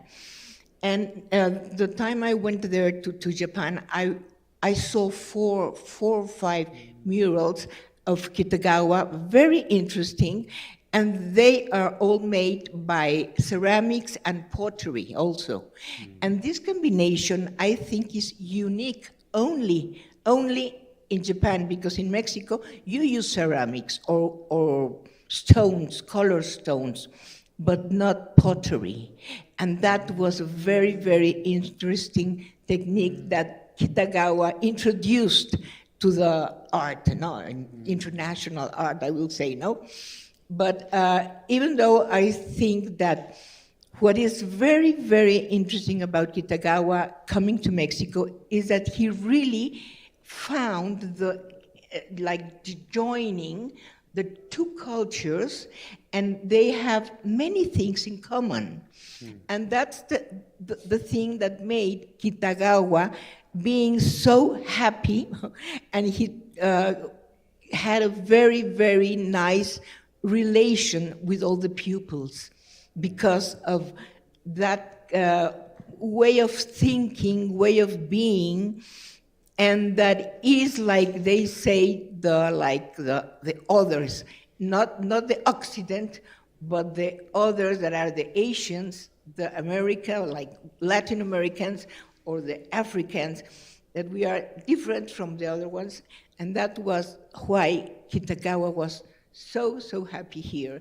And well, that's what you just told us, because of the pupils that were very near the teacher, and the teacher as well with the pupils. No, so thank you very much, Bert Winter. It's wonderful to see you again. Let's talk later. Yeah, Okay. Thank you for those comments. Yeah. Thank you. Thank you. We have a second question here, and then we have another one online. Well, thank you for your presentations. And I have a question for Dr. Bert. Well, it was fascinating to me to have an approach on Kitagawa Tamiji's vision on Mexican culture and children education and children art. So my question is, if you know if he had contact, personal or intellectual contact, with Anita Brenner or John Dewey, for example, because I think maybe they could share some point of view of the education or artistic development on children, but also because specifically Anita Brenner was in Mexico and even in Tasco in 1932. She helped to Siqueiros to organize the exhibition in Casino Español. So maybe I think they could share at some point.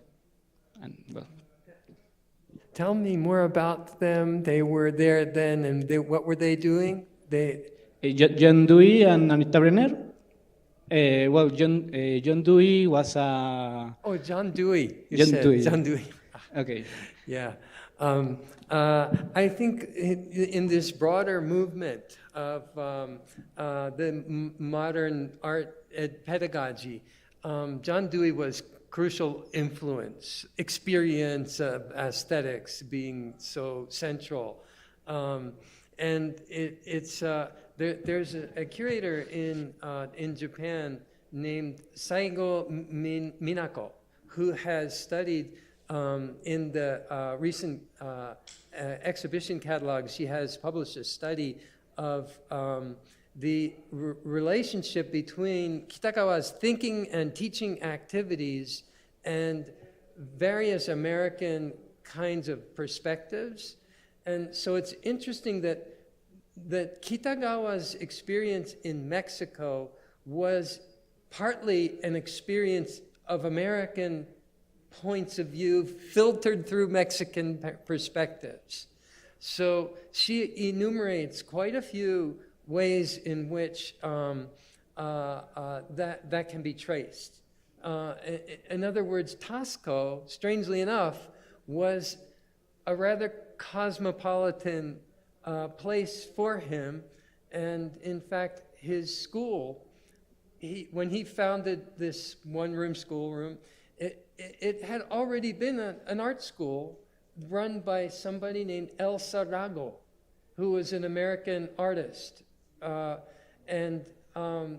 So there's, and reading her work and her writings about Mexico, you can kind of see John Dewey as part of that milieu and part of, that stream of thought that includes Franz Zizek. It includes these two sisters, Penelope McIntosh, who ran an art school in New York that he befriended in New York before he even came to Mexico. And so John Dewey was part of that whole constellation. I think it's there are a lot of threads there, and in a way he occupies a unique position in that in that larger kind of movement, I think. Elsa Rago, who is married to another painter, I'm forgetting his name. There's some films that they made in Tasco. They're very beautiful. They're on the Smithsonian Archives of Art website. You can watch them. And there's a discussion of the relationship between film and painting in Tasco. So, and Siqueiros being there at the same time, and also painting images of children, and these American travelers. There are two travelers who write a book. Heath Bowman and Sterling Dixon write a book called Mexican Odyssey in 1936, and they write about coming to Tasco, and they write about seeing the Christmas tree at the Casa Kitagawa in Tasco, and how it's so picturesque that they can't believe it. And interesting how this town became a confluence of so much that was going on. Yeah. Thank you. Yeah. Do we have another question here?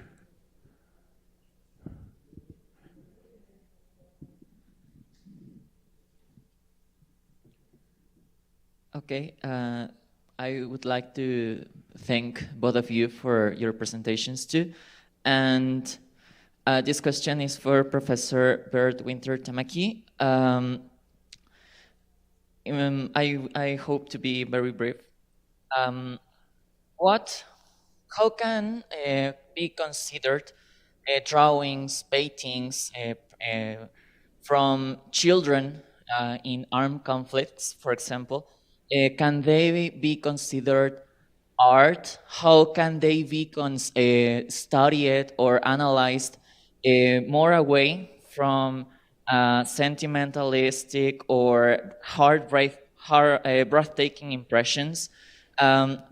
what could be the difference between a painting, a drawing from a children with any artistic preparation, but the living experience and the need to represent their experience on paper or on paint, from Guernica by Picasso, for example, or The Victims of War by Siqueiros, the painting that Professor Zheng Xingtian mentioned on his presentation. This comes to my mind because we are talking about the pedagogic way to teach and to learn art in this bidirectional experience, but from the people who are not available to take this kind of preparation, but the need to express themselves to the world, how can we take those productions and analyze them by an artistic and academic perspective on the matter? Thank you. Yeah, it's such an important question, and I would like to offer Kitagawa Tamiji's answer, because he, if I understand your question correctly, he wrote about this in an interesting way. He said it's very important to understand that when Picasso makes a childlike drawing, he is making that drawing on the foundation of a fundamental understanding of the harsh reality of modernity. Whereas when the child makes a drawing that looks, formally speaking, very similar, it is made without any knowledge of that. It is made out as a innocent projection or expression without inhibition or without self-scrutiny, in a way that is so beguiling that that modernists such as Picasso regard that as precisely a gateway to surpass the brutality of modernity that is, expressed so violently in Guernica and many other positions. But you also mentioned Professor Zheng's talk, and I think you might have some perspectives on this issue as well.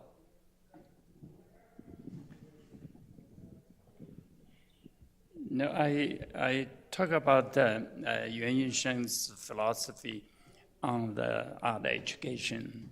Maybe it's related to what you explained, the teaching the system of this art.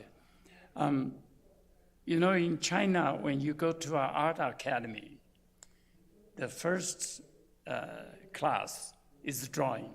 Every school, no matter what media you want to take, oil or ink painting or printmaking.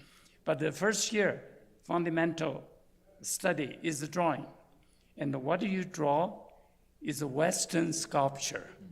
Yeah, probably the same in Mexico, right? You go to your classroom, you see statues of David, of Venus, of those, sculpture from Greek, from Roman.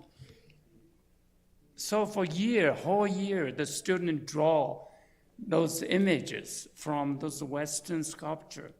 And their aesthetic view was influenced, actually was changed probably from their childhood.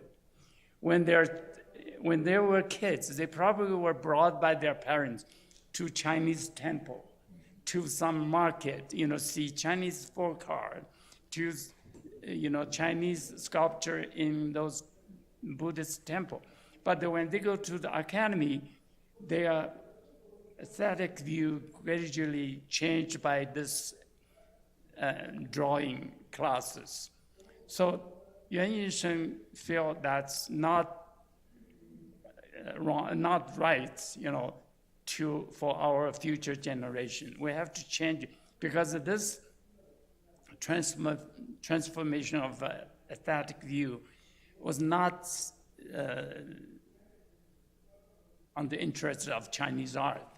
So he spent almost more than 10 years with his team to search the greatest Chinese sculpture from the caves, from temples, from those ancient works, and to reproduce those images for the drawing classes. So this is just one of the examples. I think we all were thinking, what is the best way to educate children or a young student? I'm a teacher for almost 60 years. I still have a question. Are we damaging those young people's talent, or are we educating them?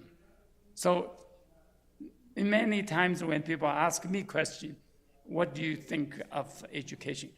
I will say, art cannot be educated. Art cannot be taught. Yeah. But we can provide you environment. We can let you have an opportunity to see great art. In the academy, you have a library, you have a museum. We invite the visiting scholars, visiting artists. So you will show great example of what is good art. But you have to develop it themselves. I don't believe all this teaching system. I think all the system have maybe some advantage, but mostly disadvantage. It will damage, young people's talent because you try to frame them. You could frame them this way or that way, but it's not a right thing to do. As a teacher, I would just give students the freedom to explore whatever you want, but if possible, I will provide you with the best environment for you to grow up yourself, like a garden. I'm not the one you want to change this plant, but you just give them the plant water or let them have enough sunshine. That's what we can do. I have a very specific question for Professor Chen. Do you know if Yuan Yisheng ever came to Mexico or not? Who? Yuan Yisheng. Yeah, he came twice. Yuan Yisheng visited Mexico when he was in United States in 1980, 1990s. He came to Mexico twice. But in my interview, he told me he was kind of disappointed when he visited the museum. He didn't see, he was not really fond of contemporary art. He thought contemporary art was, in some way, didn't achieve that level of Mexican muralism in 1920s. So he had an argument with the director of a modern art museum.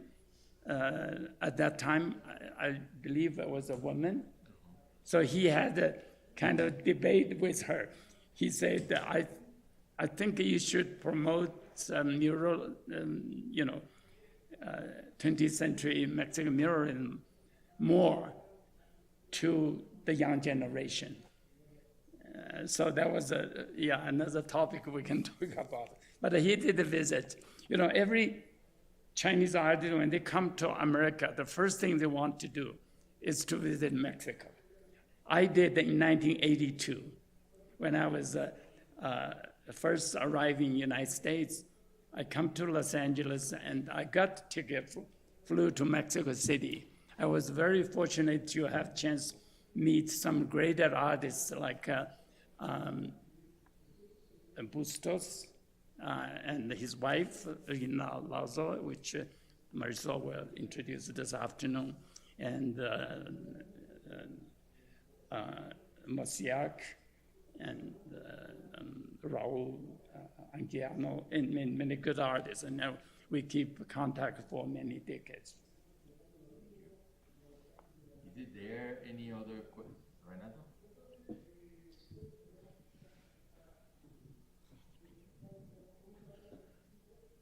Thank you. It was very interesting and very interesting morning. Just to elaborate more on what has been said on the open air schools, and the question asked by this colleague in the middle row, the one thing that has to be acknowledged to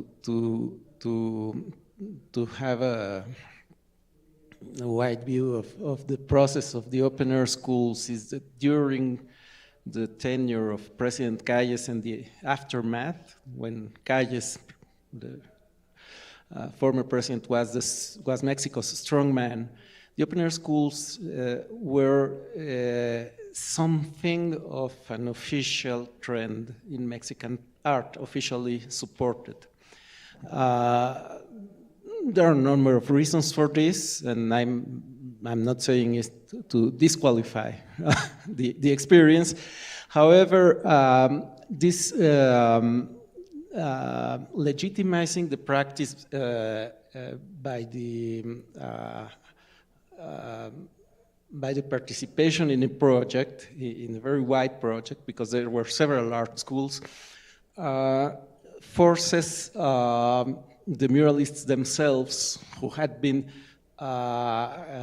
discreetly being pushed to the fringes of the official art, it forces them to develop as a movement on their own, to strengthen their identity as a distinct trend in Mexican art, different from the art schools, and this is the position of Orozco and Siqueiros.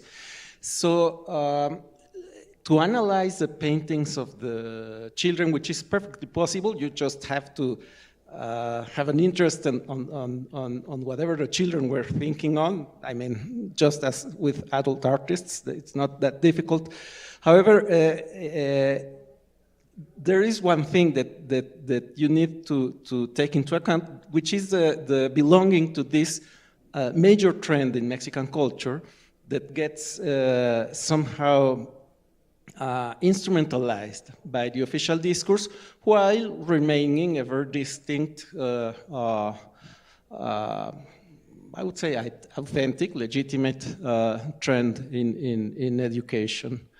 And it remains so because there were several ways in which John Dewey and the whole pedagogical debate of the early 20th century got mingled in Mexican education. So it is not like there were these schools isolated in the middle of Tasco, which is quite a process. The making of a parochial world city is fascinating. But the fact is that most rural education in Mexico was done on this school of action premises,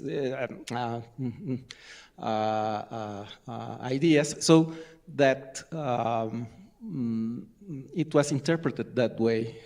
And I guess it is the late 20th century that loses the code, loses the way to interpret that practice. Thank you for your talks.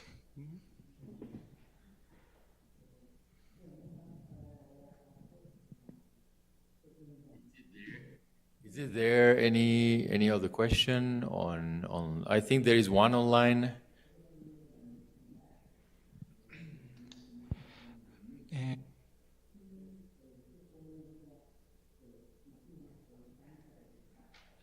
Sergio Gallardo asked again if we know those Kitagawa lives during his 7-year stance here in Mexico. If you know where was the place where Tamiji lived in Mexico during those 7 years here. Oh, in Tlalpan.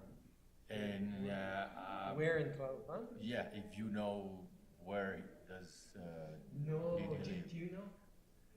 Where? ¿De dónde vivió exactamente, si se sabe? Sí.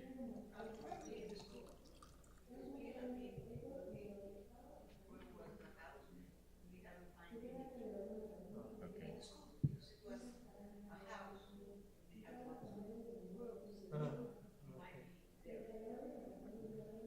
So the answer was probably in the school.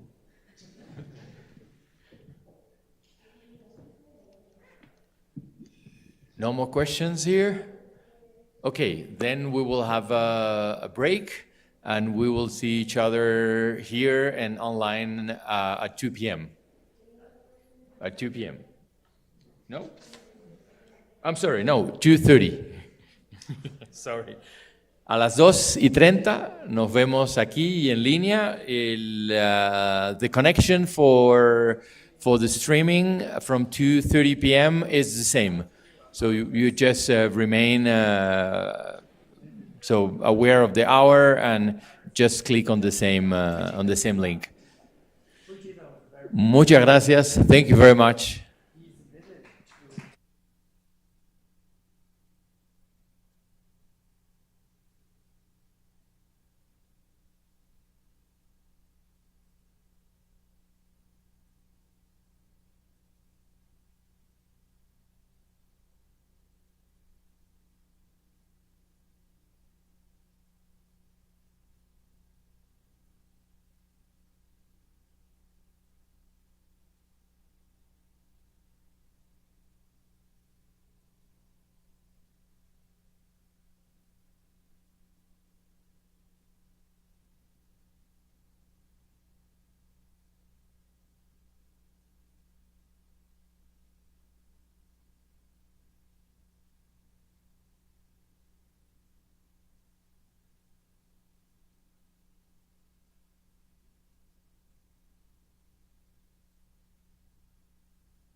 Good afternoon, everyone. Thank you for being back with us, or welcome if you are just joining us right now online on YouTube or also here in person. So in the second panel for today and last one, well, we'll still have three presentations this afternoon, and we'll start now with the presentation from one of the organizers of this symposium. Dr. Jing Young Anna Jing, and she is the director of the Asian Art and Culture Center, at Stony Brook, so it's a Charles Wang Center, and she's also the author of The Art, War, and Exile in Modern Korea, rethinking the life and work of Quede, which is we see the cover of the book. Here is image for our event, and it was published earlier this year. Her recent projects include the Korean Art Alive film series and exhibitions that bridge traditional and contemporary practices. Notable videos essays include Something Old, Something New, and Something Borrowed, Korean Bridal Robes from this year. Also, historical mapping of Korea, also this year. Hats Make the Korean Man from 2022, from Privy to Patrimony, the Korean Chamber Pot from 2023, and Chetgori, I don't know how to pronounce this, but a Korean Curiosity Cabinet. Jin holds a BA in Art Theory from Hongking University, an MA in Art History from Columbia University, and a PhD in Cultural Analysis and Theory from Stony Brook University. She also serves as a committee advisor in the committee advisor board of the PBS 13WUW. Thank you. Thank you. And thank you everyone for staying tuned with us this afternoon. And once again, I'd like to thank the co-organizer and a host of this event, and also the Korean Art Management Service and Amsterdam University Press for making this symposium possible and for helping us to place Quede in a truly global context. So I'm truly excited to introduce you to a modern Korean artist, Quede, whose work has been overlooked, but who is essential to understanding Korea's place in a global art history. Since many of you don't know so much about Quede, I'd like to start with his name. And it's actually a really special name, and it's worth unpacking. So in Korean, his first name, Quede, has a powerful meaning. The first syllables, que, show up in words like a big achievement, or to shout out with the joy, or wishing someone a quick recovery. And it's all about joy, relief, and good energy. And the second part, de, just means big and great. So when you put it together, Quede means something like to live life with a great joy. It's a beautiful name and full of hope and ambition. Most likely chosen by his parents with the bright future in mind. But ironically, his life turned out to be anything but joyful. Quede was separated from his wife and 4 children, caught in a tragic tide of Korean history. He defected to North Korea during the war and never saw his family again. It's a sad, striking contrast to the meaning of his name. And before I dive into his legacy and artwork, I'd like to first share a bit about social and political context that shaped his life. And I always love to start with my presentation with this question. This is a diagram. I'd like to ask you to take a look at this diagram, and I'd like to ask, how many triangles do you see in this diagram? Bert, you wanna volunteer, or Keiko? I'm counting, and so far I see 2, 3, 4, 5, 6, 7, 8. And then I think there must be a way to keep going if you fill in the unlined blanks. You had a point. Actually, the correct answer is actually 0 because there's no connected side of it. But when I first, encountered this question, my answer was 8. I mean, it's imaginary triangles, but I saw 8 triangles, and after I answered it, I was still scanning through if I missed any triangles. So you're right. To be a real triangle, you need to have a 3 connected sides, and none of these shapes have that. So, but we do see triangles, and we saw what we expect to see and what we wanted to see. And when I first came across this question, I immediately thought of qoede, because for years people have boxed him with labels. Defector to North Korea, North Korean artist, and then as if those words could sum up his whole life and the body of work. And then people call him a tragic figure and a lost genius, even a knockoff Renaissance painter. But to me, those are the projections and assumption that keeps us from really seeing him, and just like the imaginary triangles.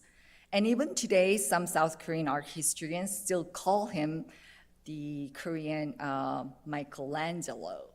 But it's really a compliment. I think it puts the European art on a pedestal, as if the artist's value only counts when it echoes the Western canon. And in doing so, it completely erases his own identity. And here's a quick overview of his life, because in many ways, qoede's story captured the whole arc of a modern Korean history. He was born in 1913 during the Japanese colonial period. In the 1930s, he went to Japan to study Western painting. And the 1940s were his most active years as an artist. But the Korean War broke out, and then everything changed. His life was torn apart, just like the country itself, and he couldn't flee to the south because he had his wife was pregnant with their 4th child, and shortly after North Korean forces took over Seoul, the capital of South Korea, he didn't have much choices. He had to cooperate.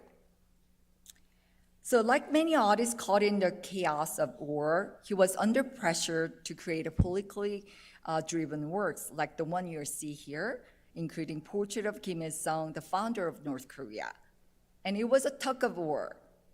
Not long after, South Korean forces recaptured Seoul, and qoede knew he was in danger because he had to work with the North Korean forces during their occupation, and staying in Seoul could mean punishment or worse. So this time, he made a desperate choice, and he tried to flee to the north. But on the way, he was captured by the South Korean forces and ended up spending the next 3 years in a prisoner of war camp. And you can see in this photo, the prisoners actually outnumbered the UN forces. So the POW camps weren't just places where people were held. They were politically charged, high-pressure zones. Prisoners were split by the ideology, pro-North, pro-South, and violence broke out every day. And these camps became a battleground in their own right. So as you know, the Korean War never officially ended. It technically is still on pause. So in 1953, after the armistice, qoede made a decision that was both heartbreaking and deeply controversial. He chose to go north. To this day, people still argue about why, because he left behind his wife and 4 young children in the south. That choice, it was one of the most painful and puzzling part of his story. But to really understand his decision, we need to step back and look at the bigger picture. And many prisoners were killed by the fellow inmates in the POW camp, and without even ever getting a chance at justice. So qoede's decision didn't come out of nowhere. It was shaped by fear, by chaos, and by the impossible choices people faced in a war-torn, divided Korea. And honestly, I don't think that he or anyone could imagine that division between the North and South would last this long. And after he defected North Korea, He became active as an artist from 1953 to around 1960s. But by the early 1960s, his name started to disappearing from the North Korean publication as well. Most scholars believe that he was purged for political reasons, and he died in 1965 at age of 52. And his life mirrors the turbulence, division, and then hopes of nation in transition. And just look at all these labels that were slapped on him. In South Korea, he wasn't just forgotten, he was intentionally erased and branded a defector, seen as a traitor. In North Korea, he didn't fit into its political side either. So for decades, just spelling out his full name in print on either side of the borders was off limit. And that's how deeply he was caught in between two Koreas. So in this context, I tried to rediscover Quede's value by tracing his connection to Mexican art. And interestingly, the connection first appears in the exhibition review from the 1930s when Quede was in Japan. And the review described him as a young artist painting in a style of Kitagawa Tamiji, making his debut at the Japanese art exhibition. And as I followed the question of who Kitagawa Tamiji was, I uncovered the link between Quede and Mexican art style. And thanks to Dr. Tamaki's presentation earlier this morning, you already have a sense of who Kitagawa Tamiji is. So before comparing Quede's work with the Mexican art, I'd like to explain why Mexican muralism resonates so strongly with Quede. So the first thing Mexico and Korea have shared is the history of colonial rule. Mexico endured the Spanish colonialism for 3 centuries, from 1521 to 1821. And during that time, indigenous culture were suppressed and land was taken and society was a fracture along the line of race and class. Even after independence in 1821, Mexico lived under dictatorship for more than 30 years, with the wealth concentrated in the hands of a few, and while peasants and workers remain in poverty. Then in 1910, the Mexican Revolution broke out, and it was not just a revolt against the dictatorship, it was a movement for land reform, labor rights, indigenous justice, and democracy. And after that long struggle, the new government didn't just simply want to rebuild, and they wanted to redefine what Mexico stood for. And to do that, they turned to artists. This historical and social context closely mirror what happened in Korea under Japanese colonial rule after liberation. What made Mexico so unique and truly revolutionary was that Mexican artists became the leaders, and they offer a bold and transformative vision for the people and for the future. And that vision is what spoke to Quede so profoundly. So the artists called for murals that would, educate the public, and murals that told the nation's history and celebrate pride and revolution, labor, and everyday life. And Quede was devoted nationalist, and as a painter, he constantly wrestled with fundamental questions. What role should an artist play in a time of upheaval and in a post-liberation? And should I reflect the chaos, offer hope, or document the truth, or lead a vision? For Quede, this wasn't just an abstract question. It shaped his entire artistic journey. And he was determined to rebuild uniquely Korean art free from the influence of Japanese aesthetics. And for many leftist artists like Quede, Mexican muralism offered a powerful model, a way to celebrate, a way to create the kind of national art they had long dreamed of, bold, public, and rooted in the people. So with this historical background, Lee's deep commitment to society in a newly liberated Korea, and his self-portrait takes on a much deeper meaning. This painting was created around 1948 and 49, and interestingly, the work was featured in the last year's Venice Biennale, which reinforced my argument that Lee's art should not be viewed through the Eurocentric lens. And Biennale's theme last year was Foreigners Everywhere, focused on highlighting modern art movement beyond the dominant narrative of the West. But when you place this work next to Diego Rivera's self-portrait from the 1949, it shares such a striking visual similarities. I'm not suggesting that Quede directly copy Rivera's.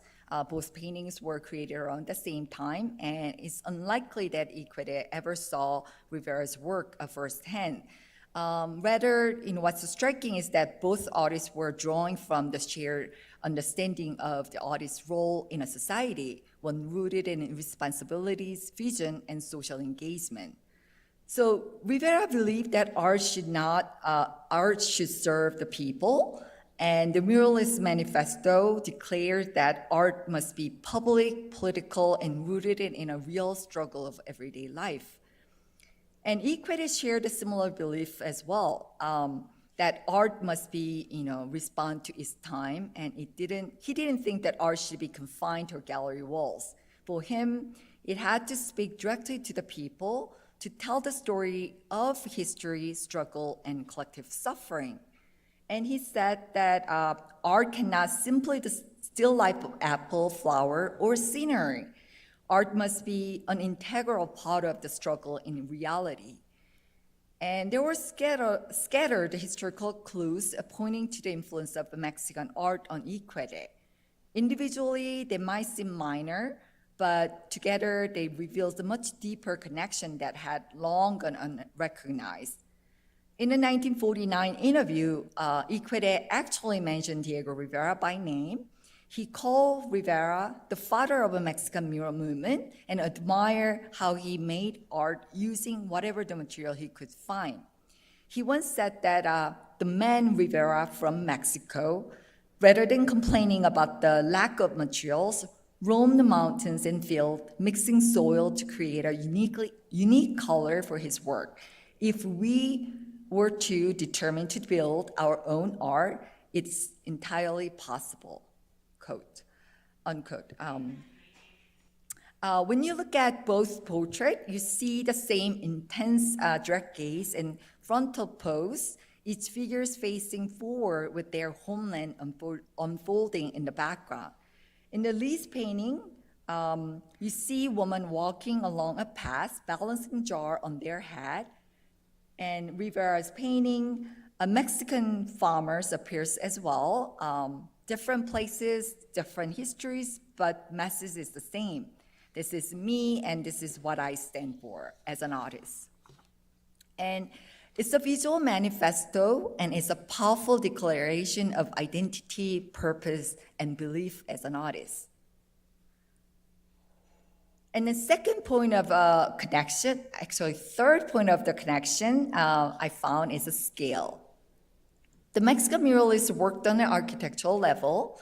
Their murals covered the public buildings, factories, even staircases, and they were massive. And the goal was to confront the public, teach Mexican history to those who couldn't read, inspire pride, and reshape the national memory in a monumental form.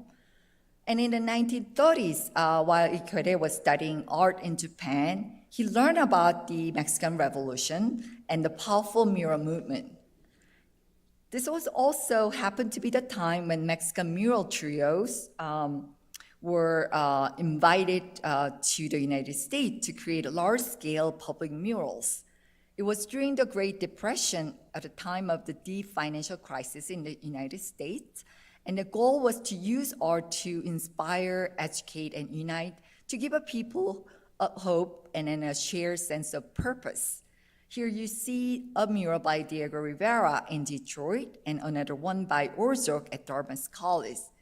Both were powerful examples of how Mexican muralists brought their vision to the United States.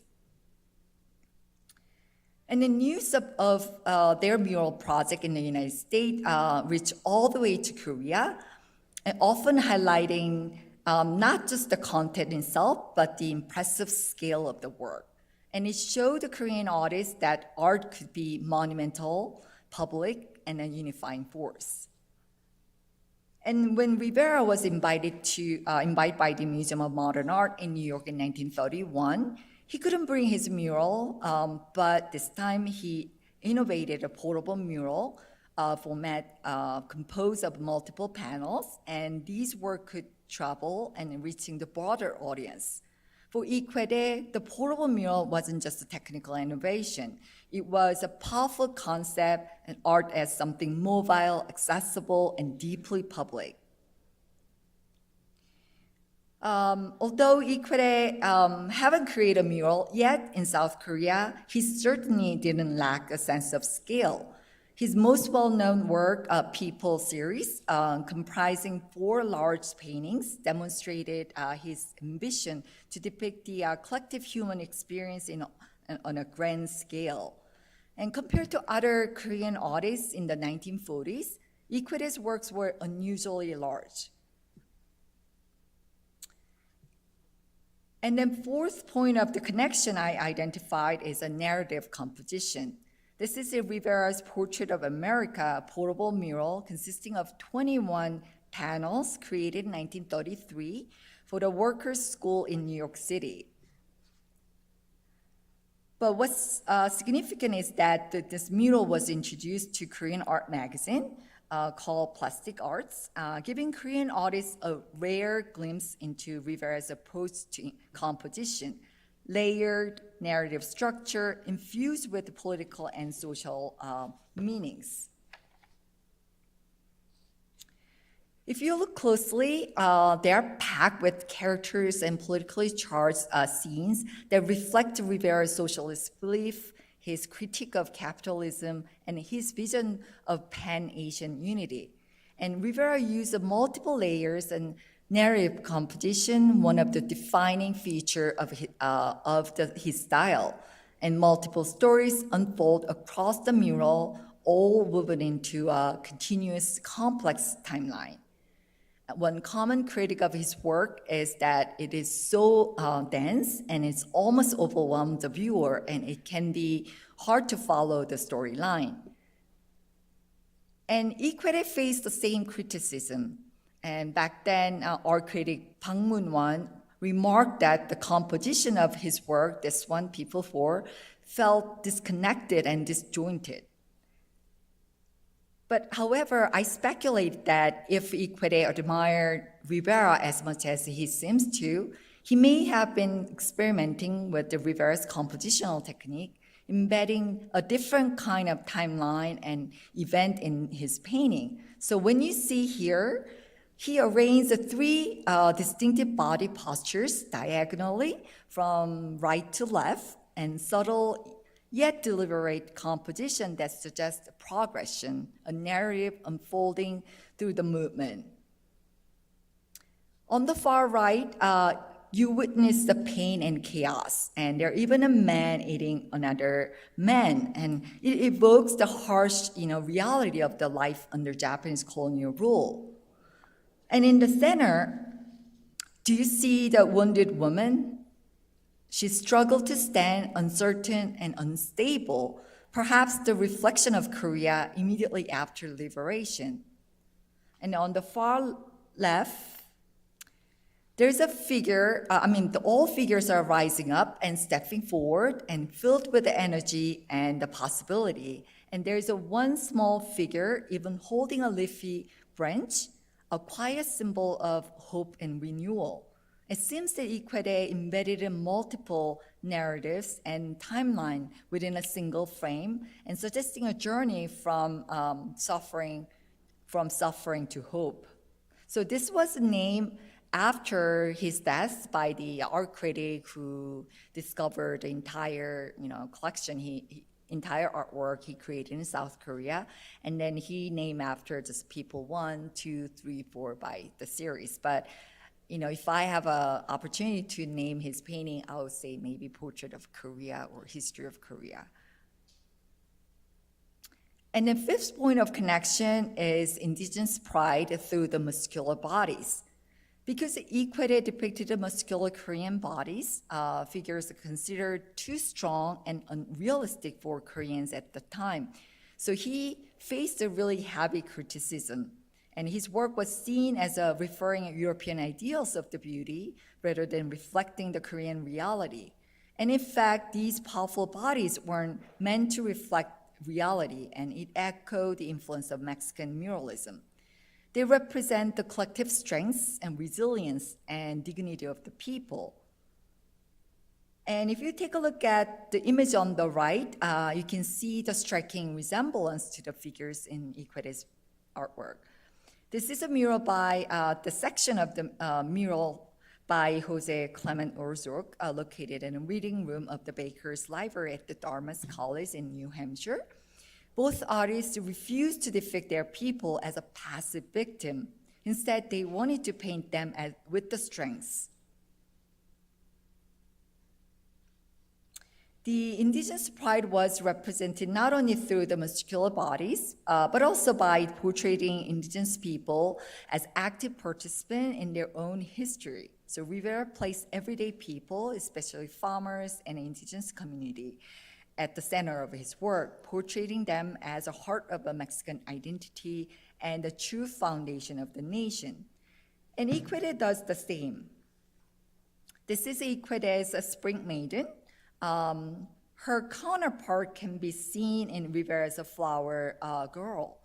Both artists center everyday woman, graceful and grounded and deeply connected to the land. And Quede's work, the Spring Maiden stands on the barren and exploitative land. And Rivera's Flower Girl is also carrying a heavy bundle of flowers. And I think that the background of the land and the flower both symbolize the hardship and the burden endured under colonial rule. And Quede's garden varsum flower is a flower that thrives in a dry soil, symbolizing native strength and resilience. It serves as a counterpart to Rivera's cacti and calla lilies, and both powerful emblem of indigenous pride and identity. Whether through the muscular bodies or native flora, both artists rooted their work in a land and the enduring spirit of its people. So far, I briefly explored how Quede sought to develop his own national art, shaped in part by influence of Mexican muralism. And this influence is evident in his engagement with historical context, bold sense of scale, narrative composition, and a shared emphasis on indigenous pride and resilience. So to support my argument, I'd like to leave you with a surprising fact that Quede's final known work in North Korea is a 13-meter long mural and created in the inner walls of the China-North Korea Friendship Tower, a project initiated in 1957 and completed in 1959. First, he was appointed as an artistic director for the mural, and the project brought together a large team of artists, one architect, 10 sculptors, and 7 painters, and it unfolded over the course of 2 full years. So in the morning, I was surprised to hear about the scholar who's researching about the muralist who went to North Korea in 1957. So 1957, that was a very year that Reina Lasso visited North Korea, Pyongyang. Here's Reina Lasso. And now you can probably guess why I was so surprised to hear that this seemingly unrelated visit of hers, connected. So you'll hear more about Reina Lasso's Pyongyang visit and her portable mural from the next presenter, Dr. Virala. But Quede's mural was also an ultimate culmination of everything we've discussed, where scale, multiple layer of narrative composition, and national pride come together in a single powerful work. So Quede saw the design, he oversaw the design and execution of the mural, and he approached the work almost like a historian. So he condensed a series of complex historical events and real stories of the people into one unified scene. And he created numerous detailed sketches of soldiers in various pose and movement. And he used these preparatory studies to guide the other 7 other painters. So in this mural, Quede built 3 parts of narrative structures. First, he depicted Chinese troops joining the Korean War, highlighting the friendship between the 2 nations. And then he showed the scene of battle against the American forces, symbolizing the resistance and eventual victory.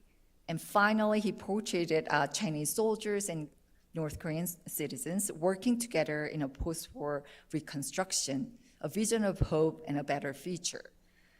So, and what's remarkable is how all these scenes were seemingly connected, flowing organically from one to next without interruption by incorporating natural element like fog and frame.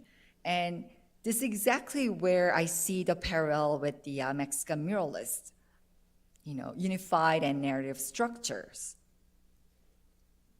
So Quede's mural still exists today in Pyongyang, North Korea. And according to my research through the North Korean state newspaper, the mural was restored once in 1983 and again recently in 2023. So each restoration revived its color, but erased the trace of Quede's original work. But I believe that this mural stands as a powerful symbol of Quede's artistic foundation, of solidarity, and of the lasting impact of Mexican muralism. So as you've seen, Quede's work were shaped by the Mexican art, by shared struggle, and by the real sense of solidarity.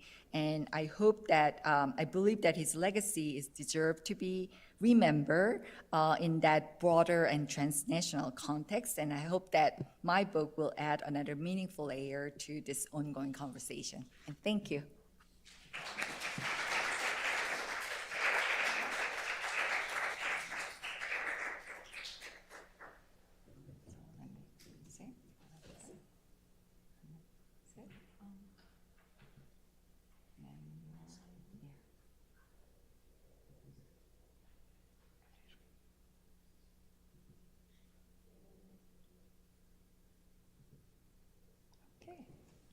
Well, thank you, Jin Young, for this amazing presentation, and it gives me a perfect introduction to Reina Lasso, and to start exploring her international path as a muralist. So my presentation today will start with this mural that we see now that we can see now on the screen, and it will go beyond that. But I want to focus on the idea of Reina Lasso and other artists from Latin America and around the world, and how believing in another society, another voice of imagining the world, in this case socialism, will lead them to travel around the world and create artworks like the one that we see here right now.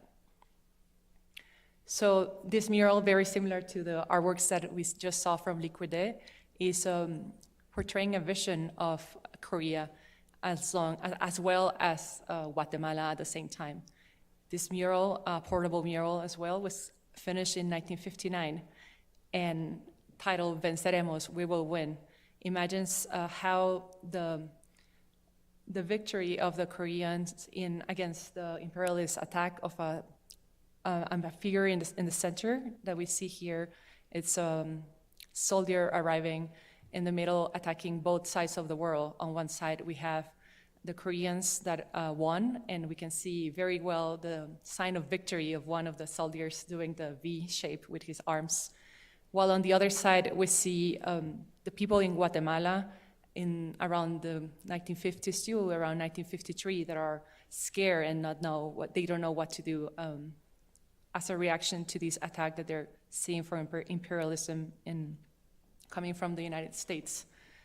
So I followed the story of this portable mural in a publication that I I was revisiting recently and understand that there are so many other things that we can continue talking about this. But, and very similar to the image that you show about Reina Lasso, I have here one picture where she's portrayed as a muralist, but where she's celebrated as a muralist that created reproductions of Mesoamerican art murals. So I want to focus today in her career more related to her political engagement with socialism. And also to continue with what we can see in the book that we're celebrating today, Reina Lasso, along with her partner, Arturo Garcia Bustos, traveled to North Korea along with this mural as a work in progress in 1957, I'm sorry. And it was fascinating just that you could find this article where the artists are talking about their vision of North Korea and while they visit for almost a month there. I had the opportunity to interview them in 2016 before they passed away, but unfortunately I was not aware of the existence of that mural at the time. I was focused more on their visit to China that same year. So a lot of the meaning of this mural remains a puzzle for me or for many others. So there are many gaps and things that slowly we're trying to understand. And I wish I had the chance to ask them more questions about what that mural meant. This mural, this portable mural is part of much better known study that already done in portable murals that connects with the figure of Diego Rivera, and who was the person which Reina Lasso started to learn muralism with in the 1950s. So Reina Lasso grew up in Guatemala, and I cannot go into many details about her life there, but she believed that in the 1940s, Mexico was like the Paris and the place where people have to come and artists and learn and find a tradition to continue. So she received a scholarship from the government in Guatemala to come to study here, and she enrolled in La Esmeralda at that time. And very quickly, she started working with Diego Rivera as one of his assistants in several projects. And well, she's always known as this, right? She's always in publications. Often she's mentioned as the assistant to Diego Rivera. So I think it's important to move beyond that category. It is probably, it's something that it was good for her own development, but and it cannot be erased. But still, it's part of how she's narrated always, like she's an assistant to Diego Rivera. And I think Diego Rivera was also learning from her. One example that I want to bring here is Lasso in 1951 was able to attend the Third Peace Conference and the Third Peace and Friendship Festival of the Youth and Students in Berlin in 1951. So this festival that she portrayed in this specific artwork that is lost right now. We don't know where it was. It was donated by Lasso at some point to the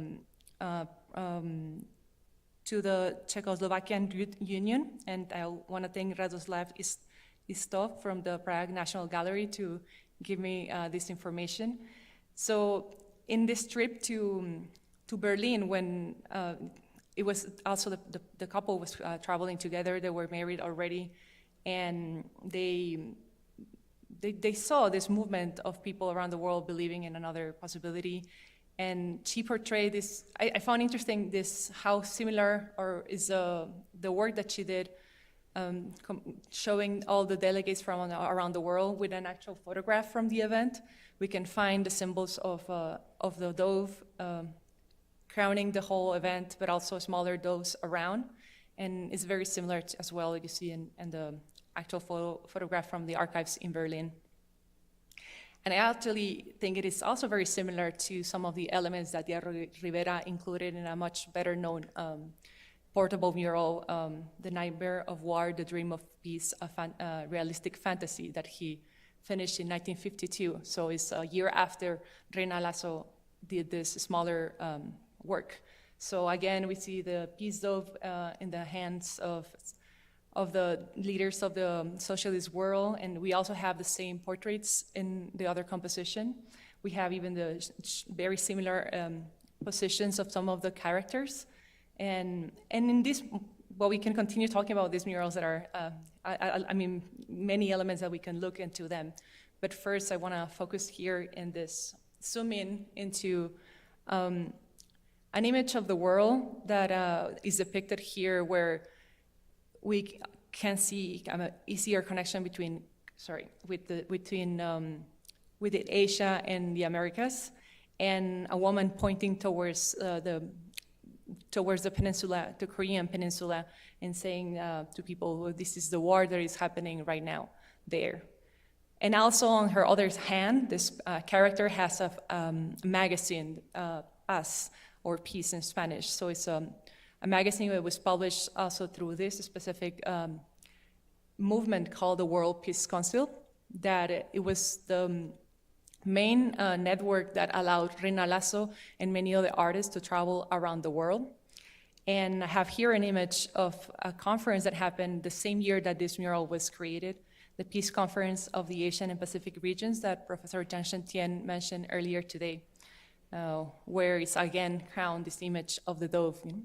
So in my understanding, like my studies of how socialist artists around the world are trying to connect in different ways, I see that the World Peace Council gives a chance for artists to change also their iconography. So from more combative depictions of war or against imperialism, suddenly you change colors, you have like a much more positive and uplifting feeling of what could be done through world peace.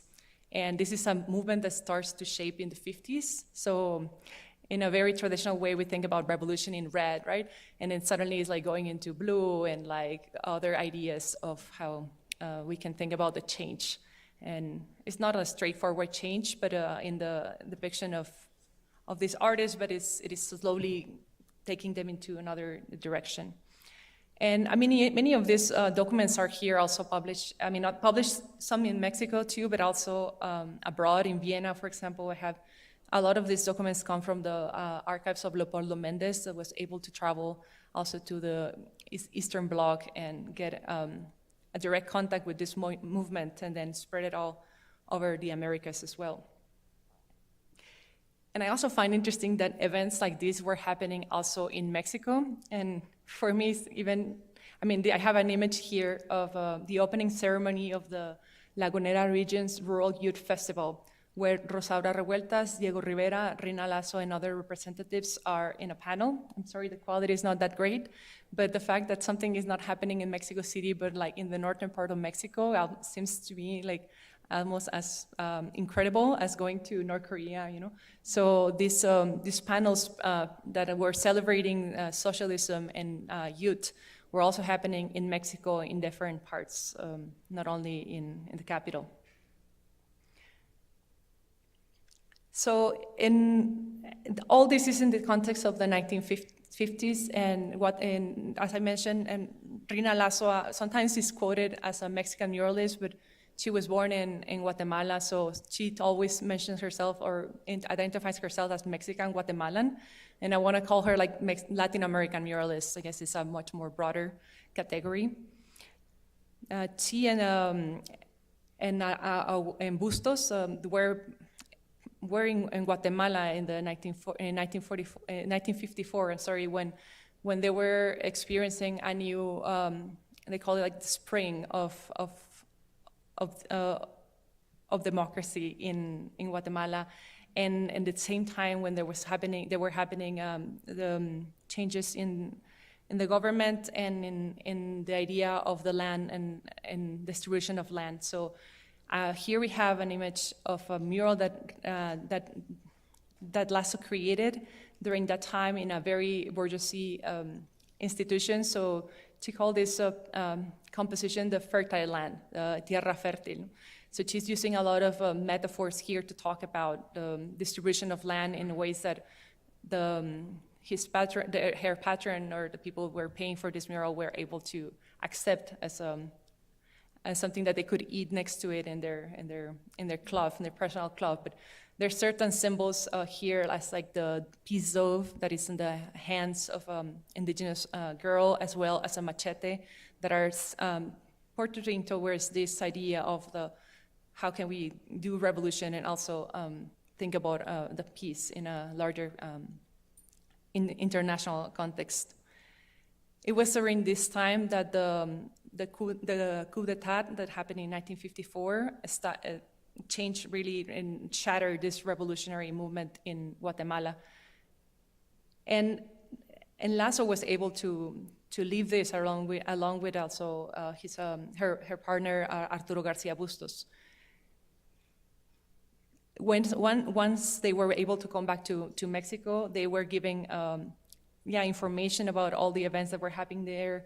I brought here one example of an article that Lasso published in the magazine from La Esmeralda, from the school, Destruction of Guatemala's Cultural Development. So she's giving reports using her own artworks, but also giving written information, which I think it's like it's a stronger way of getting to a larger audience. And I have to jump really quickly here, but we could go back to the murals of Diego Rivera and how also Reina Lasso helped create those murals that denounce the events in Guatemala. But for now, we're skipping it and thinking about continuing in Lasso's journey towards around the world and how she eventually got to travel to North Korea. So Reina Lasso, we can go back to this slide. While she was there, I think she was started to think, how can she depict an artwork that could represent the events that she saw in Guatemala?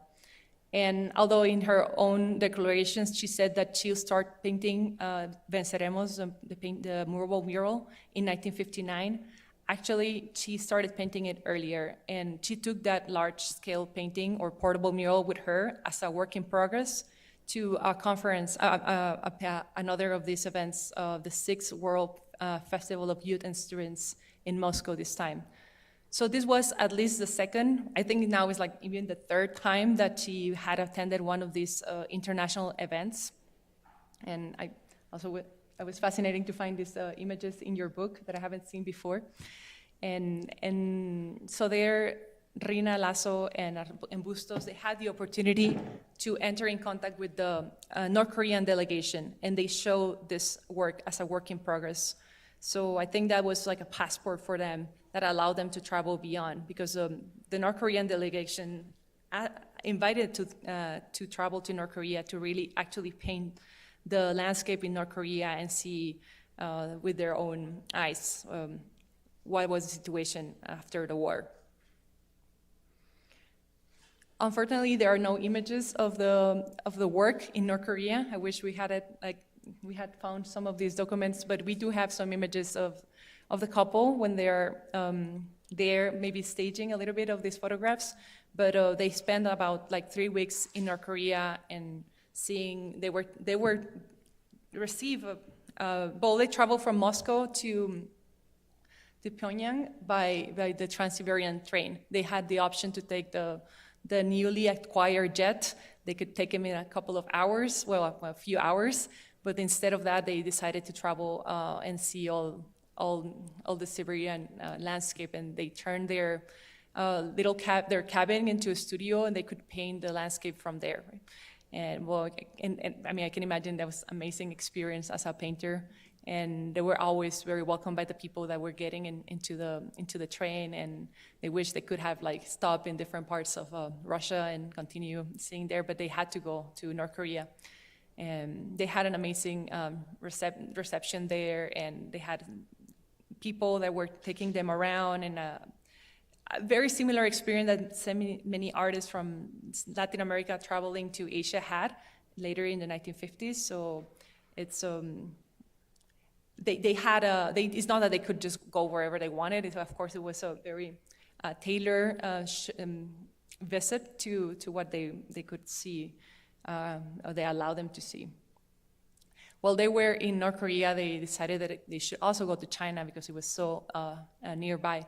This time they didn't have an official invitation from the government, but they still figure a way to get visas and travel there, and they stay also for about, I don't know, like maybe a little bit less than a month this time too in China. And in China, they met this Chilean artist that I've been talking sometimes since yesterday, Jose Venturelli, who was the Latin American delegate of the World Peace Council living in China and a permanent guest.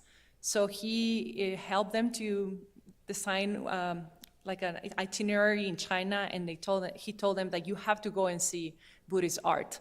This is one of the most important things that you have to do while in China. He couldn't go with them because he was sick, but they were able to travel and see this place. In this case, is the Yungan Caves in Shanxi in China, and then they went back to Moscow and they continued their itinerary. According to the records, Reina Lasso finished this painting once they were back in Mexico in 1959.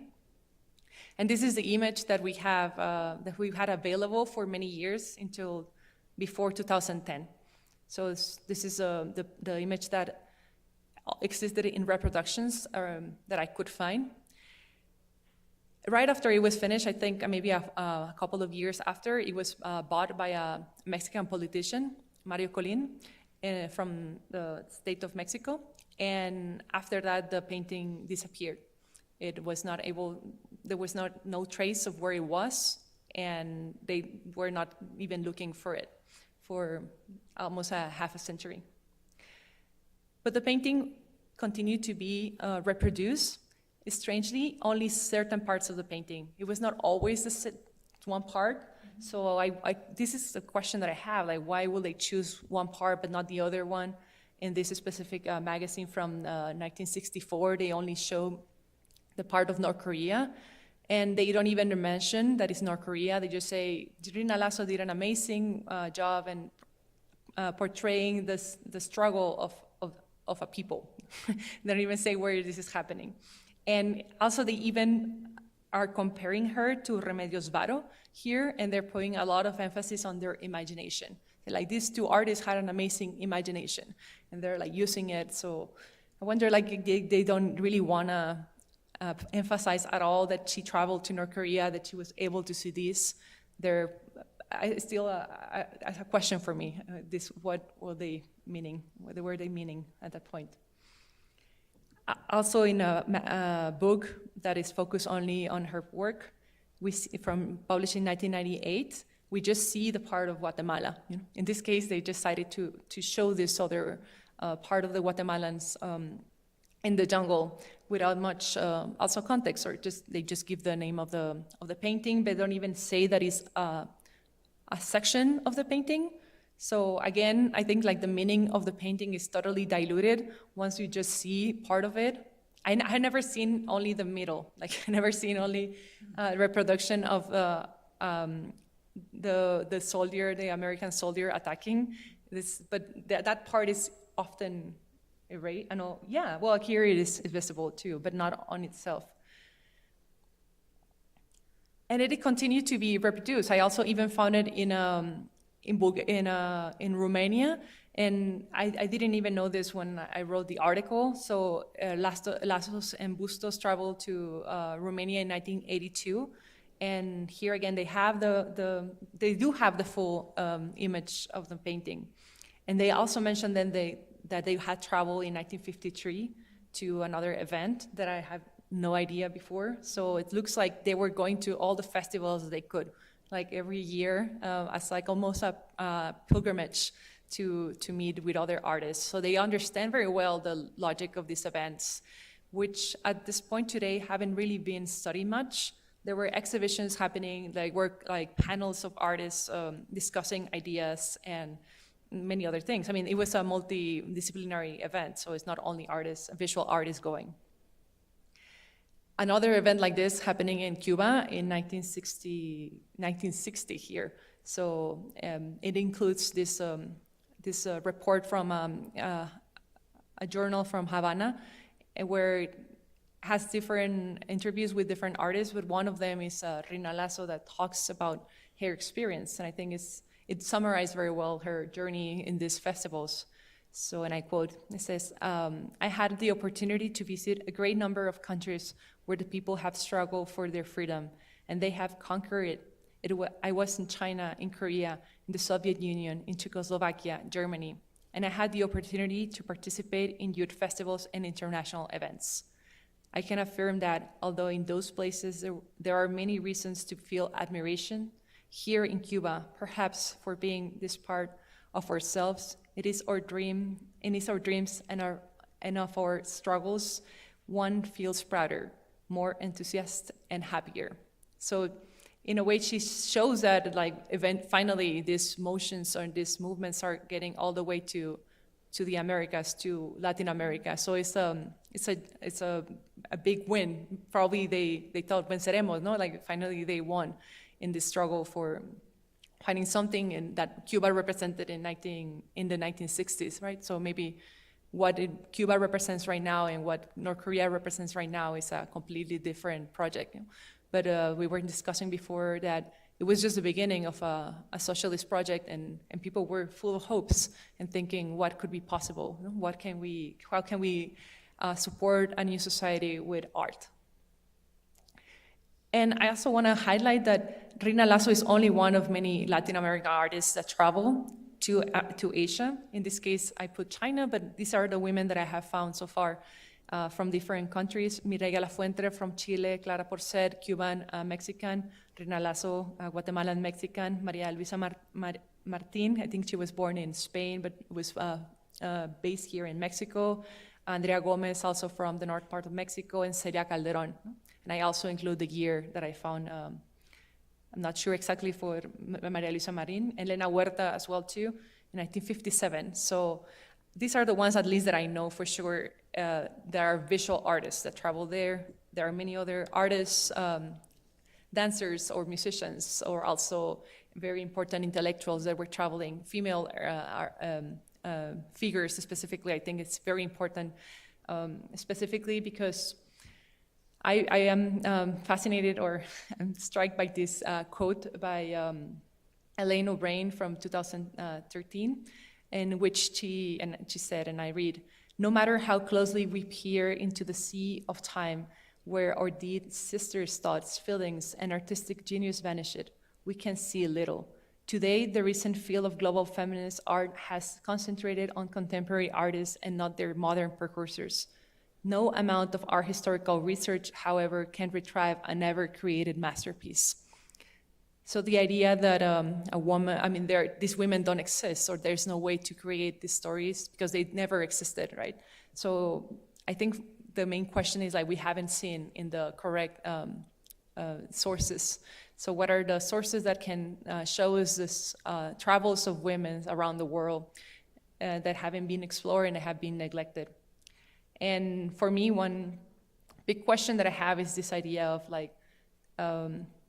what is the role of female feminism within socialist movements? And I don't think it has been really explored. And in general, I've seen that they have compared only the workers' right or the big socialist struggle as the big struggle, while thinking about women's movements or feminist movements as small struggles. That's the most common argument that I see.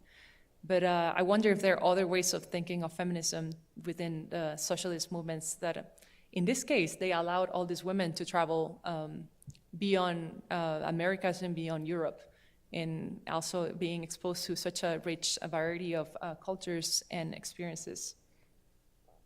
I think this is also part of what Professor Jiang Shentian was talking about, the exhibitions that were traveling from Latin America to China, and also how artists, coming back from China, were exhibiting artworks here in Mexico.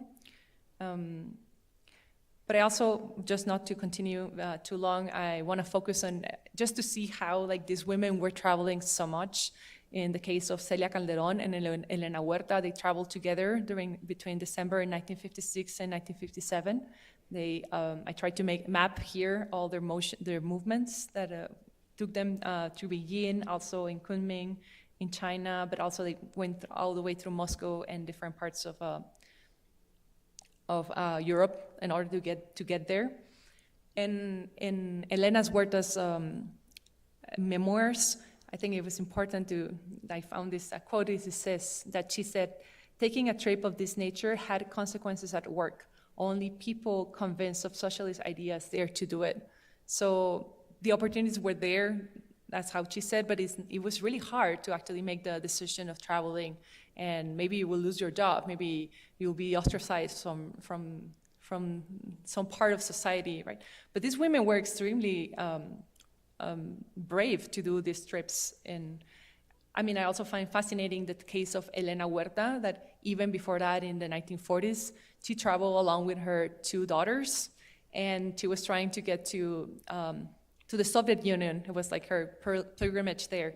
But that's during that time the World War II started. So she was attempting to take a boat from New York, but she couldn't. So, and eventually she had to go to LA, Los Angeles, and then from there get to Asia, and then driving all the way from Asia until she found her way to the Soviet Union, and eventually, going back through Havana, getting to Veracruz and Mexico City.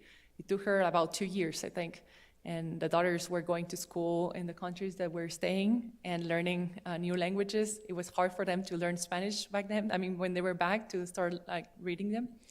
And all this is part of their memoirs too. It's some amazing stories that we can continue exploring.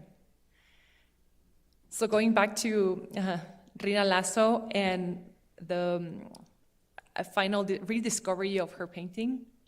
So yes, so Vencerenos disappeared in the early 1960s, or there was no trace of its location. And around the same time that another portable mural by Rivera, which also depicts the events in Guatemala in 1954, La Gloriosa Victoria, it was found also in the Pushkin Museum in 2010, I think. I'm sorry, I don't remember exactly the date, but in the early 2000s.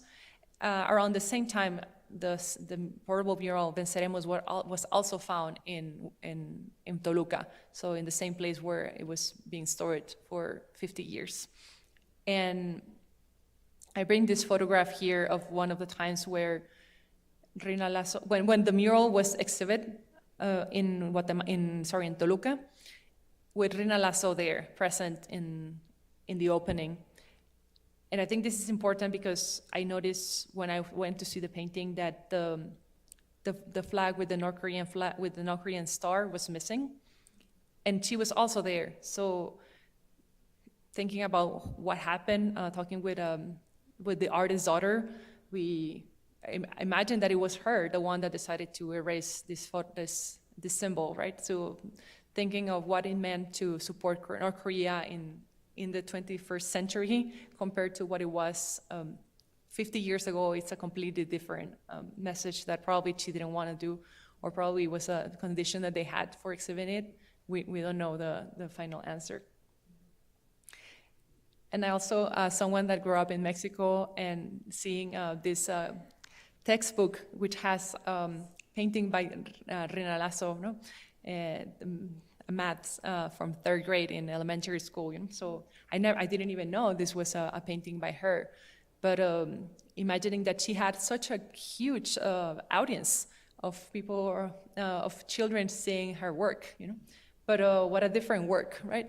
So I wonder if, I can imagine if I was an artist to have one of my paintings in the SEP, in the Secretaría de Educación Pública, the public secretary education system. It would be a dream for me. So she had that, you know, but it was a dream that showed a very different message compared to the one that Venceremos had. So eventually, some people do say that she was inherited of the Mexican school of painting, but what was the price of that? So Venceremos was the last artwork, at least that I know, that had such a committed message. After that, her work continued into a completely different direction, and I wonder what other stories could have happened for her career, but also for people that could have been inspired by this painting. We will never know, I think, but we can imagine. Thank you.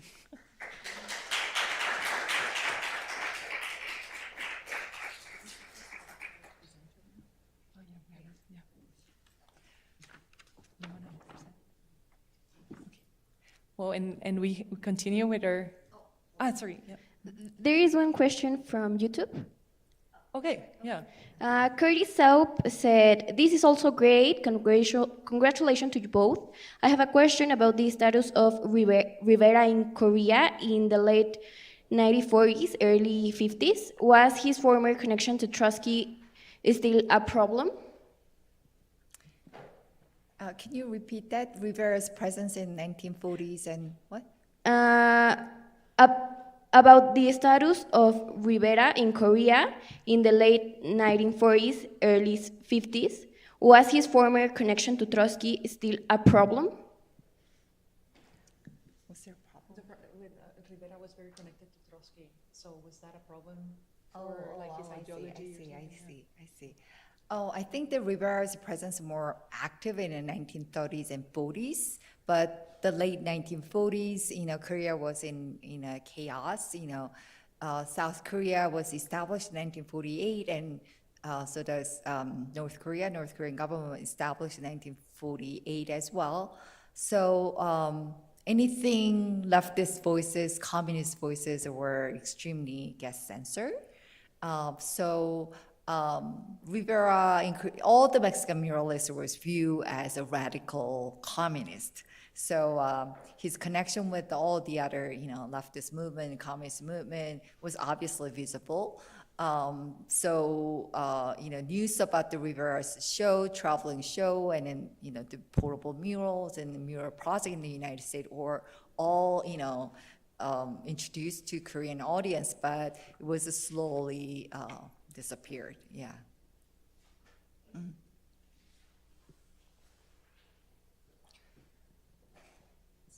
So are we doing, yeah.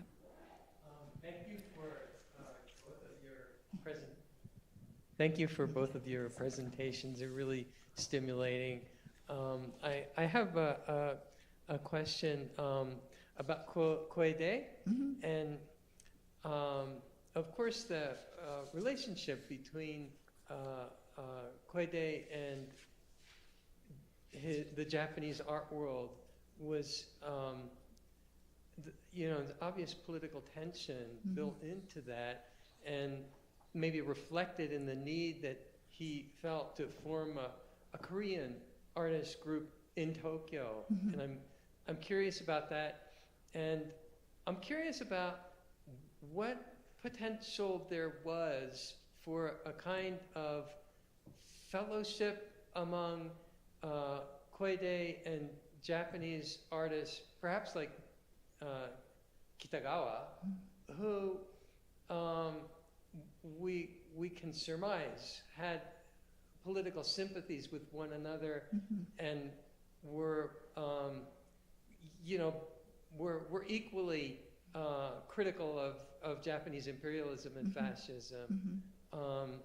And do you have evidence for that kind of formation of just to what degree could they, like if we were writing historical fiction and went back and kind of scripted the putative conversation between Kitagawa and Quede, just how do you think that would have sounded?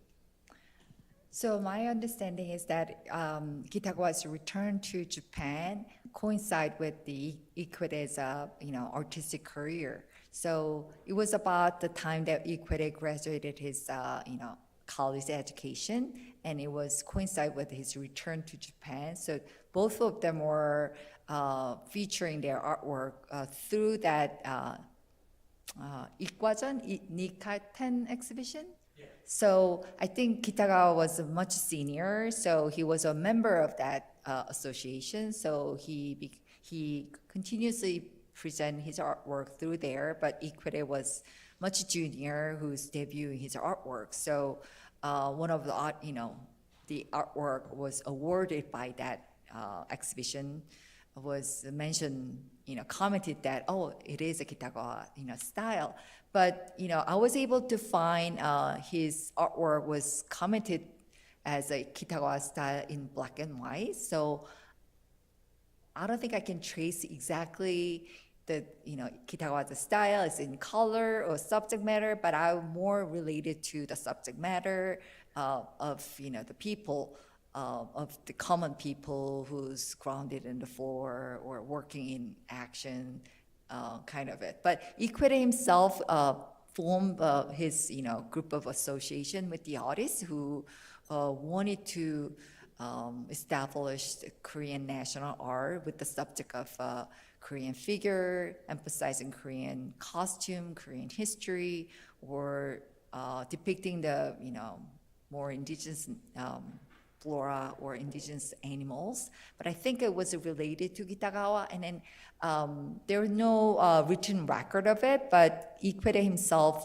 created a sort of a art studio, teaching studio, and many of his students became a well-known painters in the 1960s, 70s, 80s, and then there's oral evidence of his students saying that Quede was constantly mentioned Kitagawa Tamiji and Diego Rivera and all other Mexican trios. So, but that's not a written record of it. Yeah, but the interview I quoted it was in the article interview that he had it in 1940s. But Kitagawa's evidence was only visible through that article review.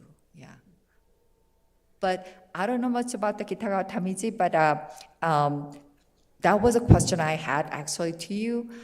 You presented about his pedagogy, about the art education, but I was wondering, the only difference that I would notice is that to me, Quede was influenced by Mexican art, but he definitely internalized it with the history and everything. So he didn't create an artwork with the subject of a Mexican people or Mexican, subject. He totally internalized that, influence with his own subject. But in contrast, Kitagawa created a lot of paintings with the Mexican girls and boys or Mexican scenery. So I think that that's quite a different aspect of it. So my question I had before when you presented, I was wondering, Kitagawa had an opportunity to, internalize the Mexican spirit into Japanese subject, besides his, all active, approach of Japanese education.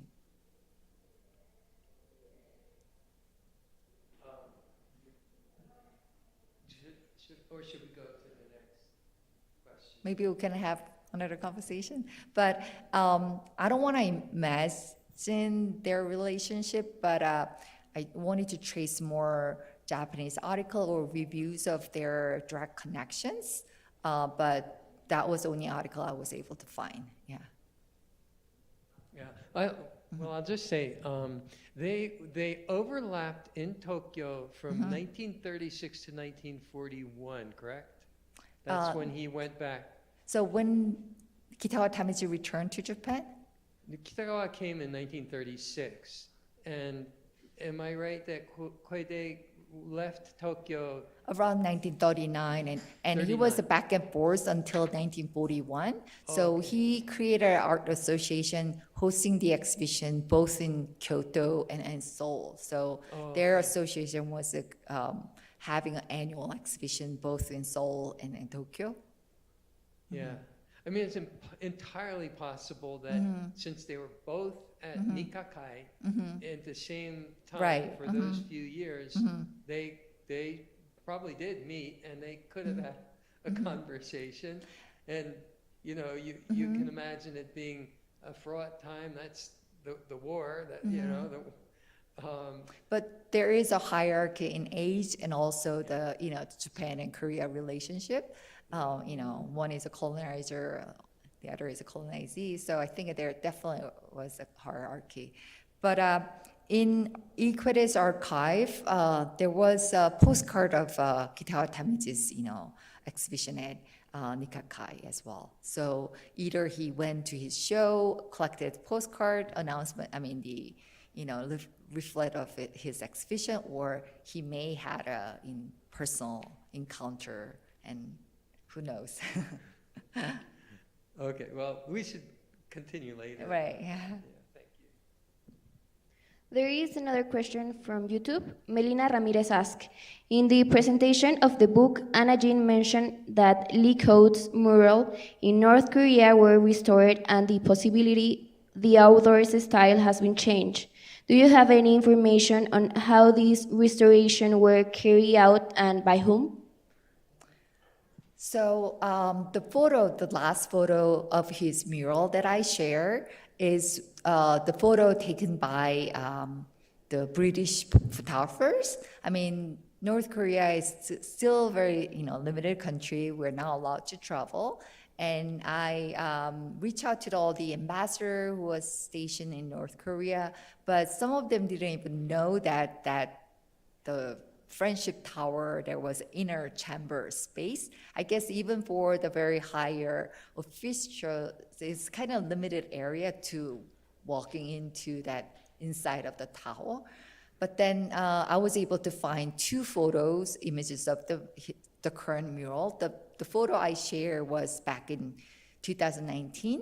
So, but then through the North Korean paper, I was able to find a record that it was restored once again in 2023. So I don't know the current condition, but as you can tell, the visual style is definitely realistic, but the one that Quede created in South Korea is more like a social realism style. He had a heart with the people, but then when he defected to North Korea, the style is obviously very propagandic and socialist realism style. So his style has been changed quite a bit, but then, it was applied through the 7 different painters, so it's hard to trace his personal touch of the painting.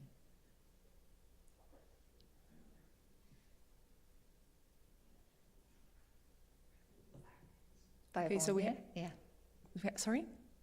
We have 5 more minutes, or we have we have a break now. Okay, so there's a question over there. Yes, sorry. Hello, thank you very much. And I'm terribly sorry, I was mustering up the courage to ask my question. I was wondering about the style, how should I put this?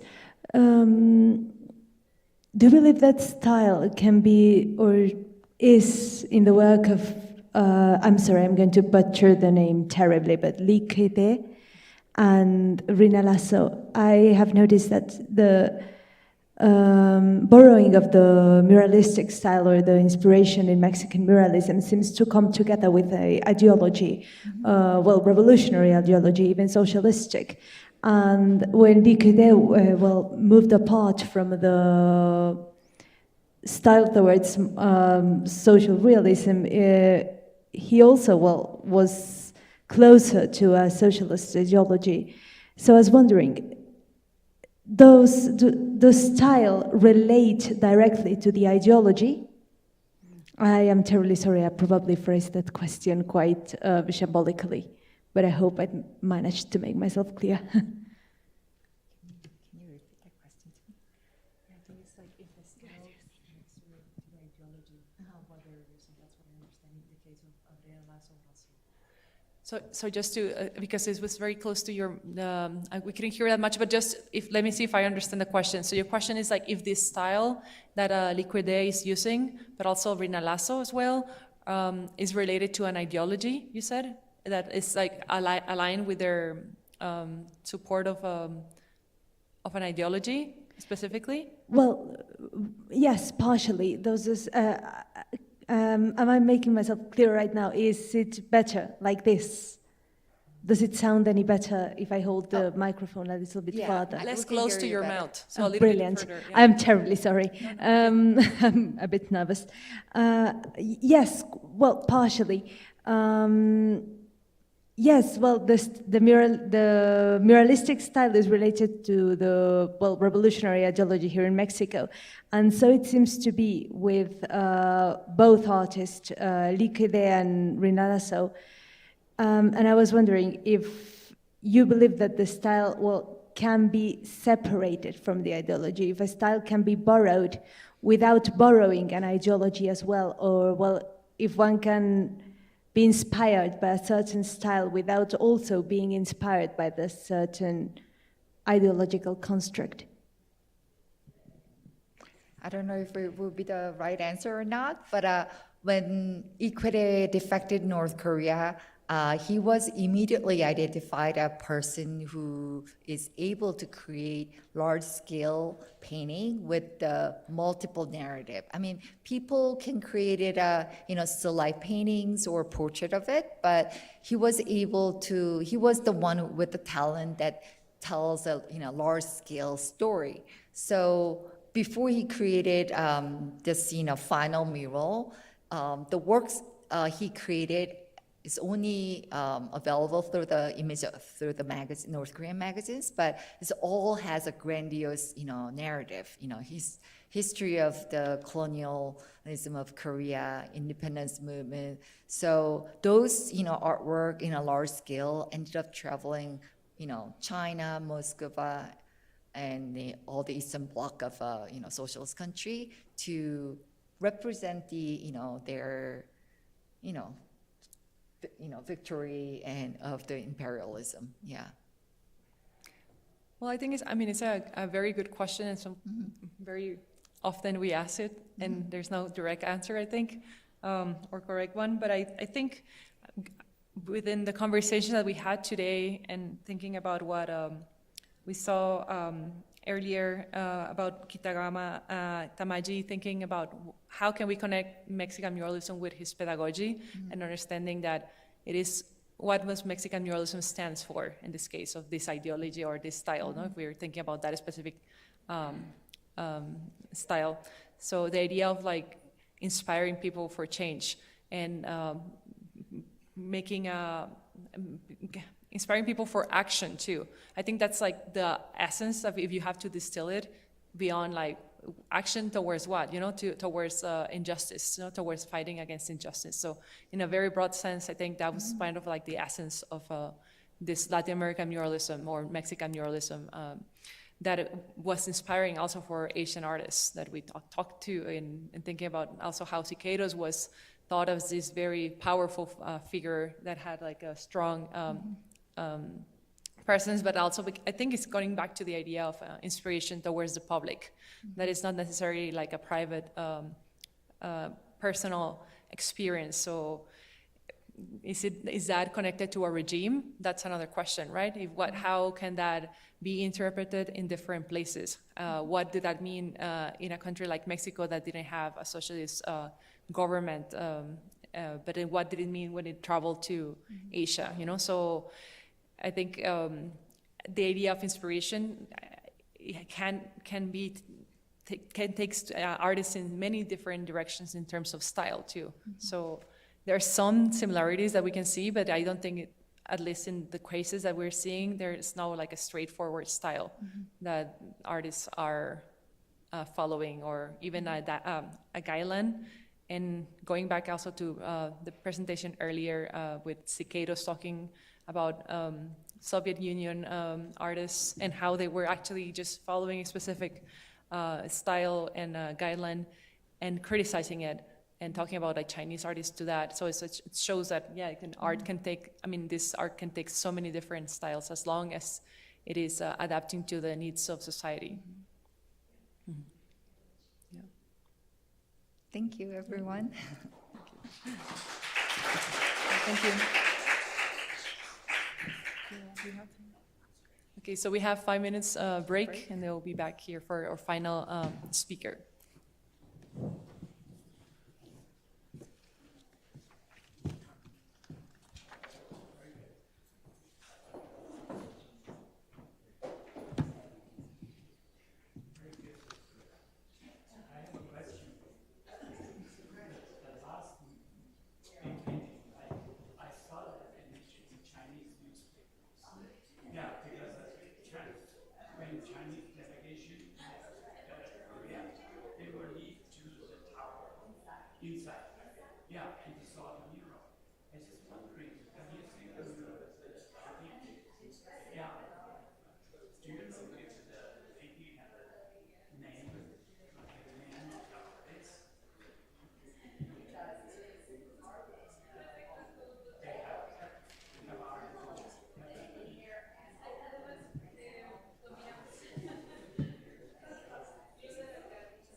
Ay, gracias, yo no me di cuenta. Perdón.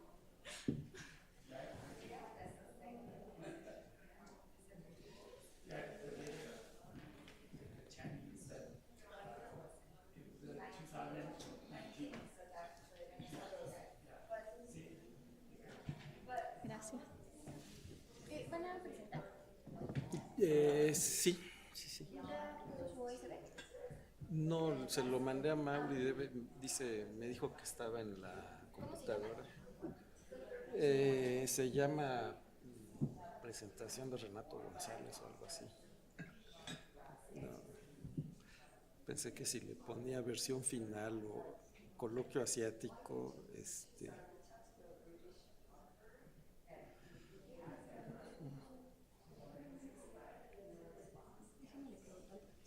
Ajá. Sí, no es ninguna de estas dos, ¿verdad? No, esta es la de Guillo, Marisol. No. No. ¿Qué sé dónde estará? Si no traigo mi computadora, esta que traes. Ay, es muy nuevo, es USB-C, ¿verdad? Ah, qué late. La mía tiene HDMI.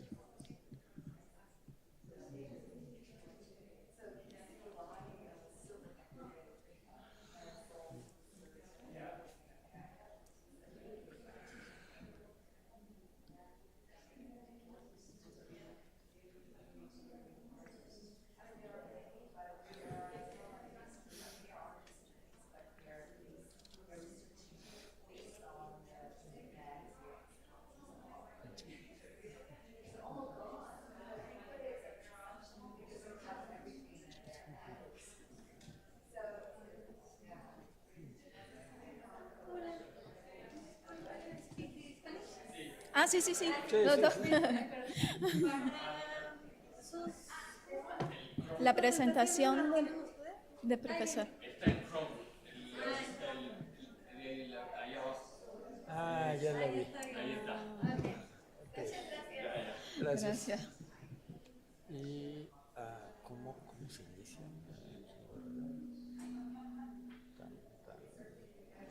École.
¿El título de la presentación es este o es otro? ¿Ya lo cambió? Sí, lo cambié. Me hubiera gustado hacer todo eso que dije, pero ya he necesitado 2 horas para...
Aunque esté en verde.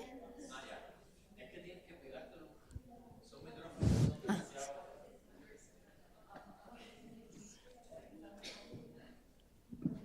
¿Y allá?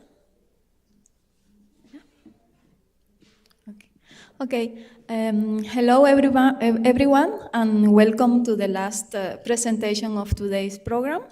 Today, for this final section, we will have the presentation of Professor Renato González Mello. First, I will introduce our speaker, and after his presentation, we will have a short Q&A section, so please feel free to write your questions or comments in the YouTube transmission.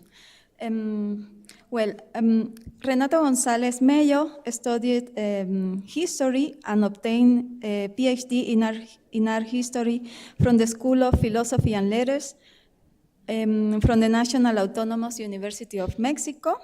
Since 1992, he has been a researcher at the Institute of Aesthetic Research at UNAM, where he studies modern Mexican painting, particularly mural painting and the work of José Clemente Orozco.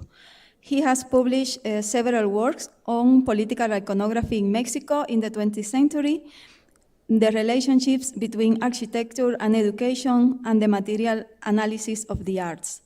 His recent research includes studies of violent image and the topic of systematic cataloging in Mexico's heritage. Among his most significant publications are the Painting Machine, Rivera, Orozco, and the Invention of a Language in 2008, José Clemente Orozco in the United States in 2002, published in collaboration with Diane Miliotes, Channel the Gaze, Architecture, Pedagogy, and the Image in Mexico from 1920 to the 1950, published in 2010 with Deborah Dorotinsky, Vanguard in Mexico from the 1915 to the 1940, published in 2013 with Anthony Michael Stanton, and Painting the Revolution, Mexican Modern Art from 1910 to the 1950, published in 2016 with Matthew Afron, Mark Castro, and Daphne Cruz. He has been a professor at the School of Philosophy and Letters of the UNAM since 1991, and has been a visitor professor at the Universidad Veracruzana, the Autonomous University of San Luis Potosí, the Universidad Iberoamericana, the Colegio de México, and the Columbia University. So please, Professor, you can begin. Thank you. I want to thank the organizers of this symposium, to Ana and Marisol and Mauri, of course, and to El Colegio de México, which is sort of my second home, for this invitation. And let me start by stating something which is very obvious. I am an historian of Mexican muralism, and unfortunately, I have very little knowledge of things Asian. The reason I think I'm here is not a direct one. Throughout my career, I have been astonished and very interested in the use by the muralists, by this group of committed left-wing communist or progressive painters, their use of Masonic, Rosicrucian, and Theosophical symbolism. This shouldn't come as a surprise.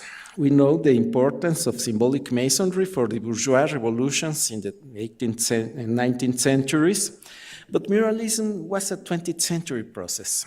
It developed in a country with strict separation with church and state since the previous century.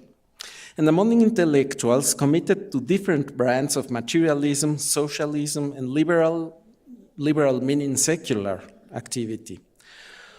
Why would such a group need the magic, the esotericism, the idealistic, universalist system of the 20th century Theosophists and Masons?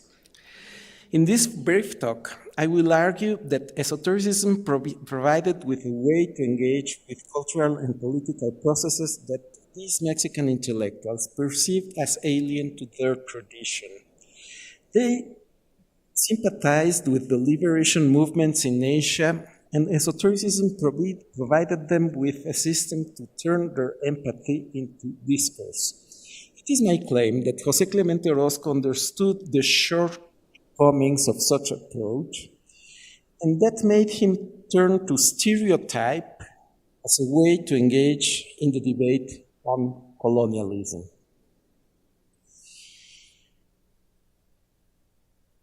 Between the end of 1930 and January 1931, Orozco painted the murals in the dining room of the New School for Social Research. I'm focusing on 3 panels of this decoration. The first is of the room between the entrance doors. It shows 3 figures representing science, labor, and art. The composition bears a number of esoteric symbols, the dividers and the square rule of the architect, the hammer and the anvil of the worker, and the rainbow in the hands of the artist. The symbol has been linked by Professor Fausto Ramirez to Edouard Chouret's 1889 Les Grands Initiés, The Grand Initiates, an outstanding book in the theosophical current started by Elena Petrovna Blavatsky. Thus, this Trinitarian image would show different aspects of the spiritual life. I quote, "The contemplative, almost visionary attitude of the artist and the scientist marks a contrast with the expressive hollowness of the manual laborer figure." Entering the dining room, the end panel shows a table with 11 male figures of different races. The table of universal brotherhood, so it is titled, seems to represent the theosophical dream of a body of masters that would supersede the failed modern political systems and religious with a plural spiritual rule. This is strongly remindful of the Mahatmas, the somehow metaphysical characters that, such was the theosophists' claim, magically guided their decisions and their movement. The mural was proposed by Alma Reed to the director of the New School, Alvin Johnson. Beside being Orozco's representative, Alma Reed was the secretary of Eva Palmer, the wife of Greek poet Angelos Sikelianos, and the organizer of the so-called Delphic Circle, a group that was 1/3 Greek Nationalist Association, 1/3 Washington Square Intellectual Soiree, and 1/3 Esoteric Association. Reed herself had grown in California, very close to the theosophical associations in that area. Her interest in things Mexican had grown from her covering as a professional journalist for the New York Times the social and cultural projects of the revolutionary government in Yucatan. This did not diminish her interest in theosophy, and her personal daybook shows that in early 1929, she attended a talk by Jiddu Krishnamurti in New York. Neither Reed nor Sikelianos seem to have been formal members of the Theosophical Society, at least from the published sources, but Reed stated her theosophical background in her memoir about Yucatan, and Sikelianos is noted as a participant in an international conference on esoteric initiation in France, also in 1929. A quick reminder about the history of the Theosophical Society. Founded 1875 in New York by Elena Petrovna Blavatsky and Henry Steele Olcott, it started as an heterodox lodge of sorts, a mix of spiritualist and esoteric ideas. In the late 1870s, Blavatsky and Olcott moved the quarters of the society to the Indian city of Aidar. I mean, in India. We'll talk also about Mexican Indians, but I'm speaking of India, the country. Having published Isis unveiled in 1875 as a very long expose of her interpretation of the allegedly Egyptian doctrines that fed her esoteric current. Blavatsky published 1888 The Secret Doctrine, a book in which she mixed a number of ideas and symbols from different religions, but mainly from Buddhism, to her already mixed set of allegedly Western doctrines. Eventually, Blavatsky left her leading position to Annie Besant. An Irish nationalist and a socialist, Besant became involved with the Indian National Congress and even got to preside it briefly in 1917. She was a proponent of the Home Rule. Her brief tenure ended in post-World War I India, when the time of Mahatma Gandhi and Jawaharlal Nehru came about. This brings us back, these are the portraits of Blavatsky and Besant. This brings us back to the mural in the New School for Social Research. The panels right and left in the dining room show the liberation struggles in the East and the West of the world. The struggle in the West is represented by the Russian Revolution and by the Mexican Revolution. They were both processes in the recent past. The Mexican Revolution was represented by the late socialist governor of Yucatan, Felipe Carrillo Puerto, who was, by the way, Alma Reed's fiancé, and who had been tragically executed by an enemy faction during civil turmoil in the 1920s. The Russian Revolution was represented by a portrait of Lenin. It is important that both portraits can be deemed as stereotypes. Indeed, they are standard images to represent both characters, endlessly replicated by the printed press. As in this newspaper from Yucatan. The left wall, titled The Struggle in Orient, is devoted mainly to the nationalist struggle in India, contemporary at that time. Gandhi appears seated beside a character quite important to the conceiving of a nationalist, Gandhi appears seated beside a character quite important to the conceiving of this mural, Sarojini Naidu, a political activist, president of the Indian National Congress, Gandhi's ally, and later on a founding figure crucial to the Indian nation, governor of the United Provinces after the independence, and also a very important poet, and I regret that there's no time to go into her poetry, which is great. Naidu had visited New York shortly before the painting of the murals in 1928 and 1929, engaging in debates and public appearances to promote the Indian self-determination, of course, a shorthand for independence.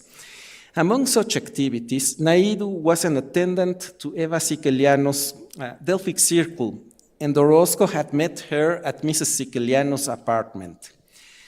1930. Naidu was back in India to join the famous Salt March. She headed the protest at one of his stages against the British rule, a process that got detailed attention from the American press, in which the Mexican painter followed with enthusiasm. I was not able to trace the diffusion of images from the nationalist movement in India to the American continent.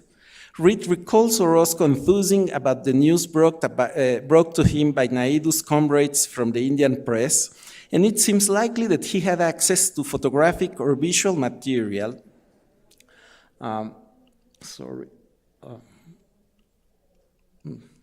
Well, it will appear. There is an image missing. I don't know what happened. It seems likely that Orozco knew photographic or visual material that show both Indian leaders sitting on the floor, a position that, albeit humble, was far from subservient or subordinate. It is less likely that Orozco would have seen pamphlets such as this one showing Mrs. Naidu as the Tigress of India. The puppet-like, they're very interesting to me because of the puppet-like appearance of the soldiers bottom left, which is remindful of the ultra-synthetic approach Orozco used to depict the British soldier in the mural in the foreground. The left and lower sections of the mural show figures of oppressors and oppressed people in Africa and Asia. They are synthetic and, in the case of the British soldier, caricaturesque. Most of the oppressed figures wear chains around their necks. Their traits are simplified, but not as much as to conceal their racial variety. Black and white people, a naked African waging a sword, a group of bald-headed, bow-tied, white-suited bureaucrats. The figures of the soldiers are also extremely simplified, starting from the gas-masked modern soldiers on top, down to the olive branch, helmet, blonde soldier, pompously inflating his chest in the bottom. They are all oriented, Naidu and Gandhi in a photograph and Orozco's mural. I find it extremely important that Naidu's figure would be so simplified. They are all oriented toward the figures of Gandhi and Naidu on the right end of the mural. They appear in the foreground of what has been interpreted as a stylized, geometricized tank in the background. Naidu appears extremely simplified, just a face within a long mantle. Not a caricature like the British soldier, but a very simplified figure. This schematic, at times caricaturesque depiction begs explanation. It ignited considerable stir in the public realm and brought harsh criticism upon the painter and his mural, not specifically the Naidu figure, but the whole graphic appearance of the painting. Even though Orozco sued one of his critics, I think he was aware that his choice was not to be a popular one. So let me take a detour. Let's talk painting and politics. The figures of the slaves, as Orozco would refer to them, in both the East and the West panels, are not the only ones to be simplified. Consider the table of universal brotherhood. All the Western white characters are portraits, and we know their names. Lloyd Goldrich, art critic, Leonard Charles Van Noppen, poet, Reuben Rubin, artist, Paul Richard, philosopher. Orozco would place the Jewish Rubin at the head of the table near what Alma Reed describes as a Mexican peon and an American Negro. The rest of the figures described as, I quote, a Chinese Mandarin, a blonde Anglo-Saxon, a European Nordic, a fur-capped Iranian Kurd, and a turbanted Indian, a thick-lipped African Negro, a bearded Frenchman with classic features, and another Chinese with the broad nose and high cheekbones of the Cantonese coolie, end quote. The way to represent cultural difference as somatic identity had been the center of a strong renovation in Mexican art. Several artists had participated or got close to archaeologist Manuel Gamio's research in Teotihuacan, an endeavor that included an interest in physical anthropology, in anthropometry. This led to the conformation of a visual culture of photographies, frontal and profile, pretty much in the fashion of European and American colonial anthropological visual culture. In post-revolutionary Mexican context, however, this imagery had a different meaning, since it developed as the hegemonic way to acknowledge the revolution's alleged commitment to solve the plight of the native peasant population, more often than not conflated with the peasants and the workers. Of course, I do not claim that this iconography was devoid of any racist or discriminatory dimension. The depiction of the Mexican Indians was made from the perspective of the urban middle class, enlightened elites, within the framework of an evolutionist ideology. However, there is little doubt that these very populations had hardly appeared as part of the visual canon of Mexican nationalism, and few people doubted in the 1920s that their protagonism in mural painting was a bold vindication of the have-nots, the major part of the Mexican society obscured by the colonized culture of the local white elites.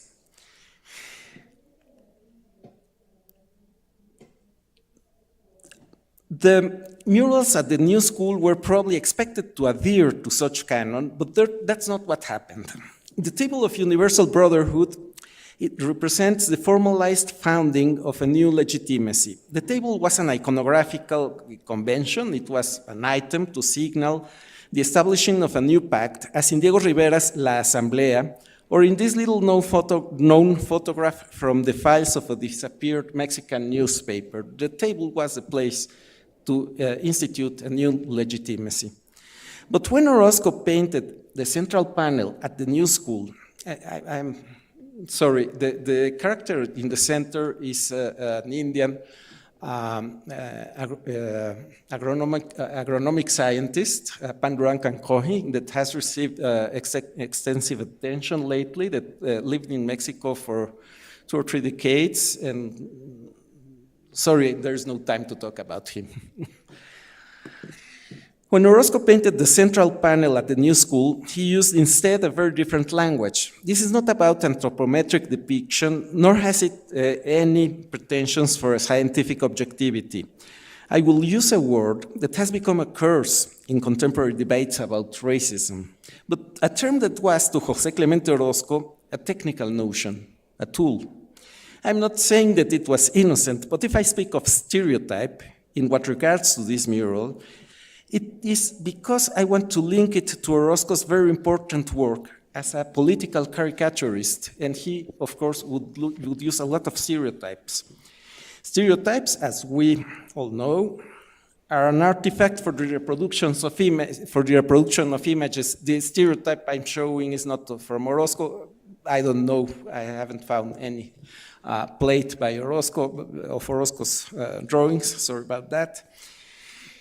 Orozco would paint gigantic caricatures in the walls of the Escuela Nacional Preparatoria, Mexico City, using the simplified forms that were mandatory for stereotype reproductions, albeit the murals were strictly fresco painting in order to indict the corrupted practices of unionized labor in 1920s Mexico. But the panel in the new school is strange because Orozco by no means would intend it as a satire. The use of very coarse stereotypical images needs further clarification. Orozco placed high expectations on the possibility of a universal body to bring about world progress and understanding, world peace. The reason for his decision to make a caricatural depiction of such a high-minded idea is a political one.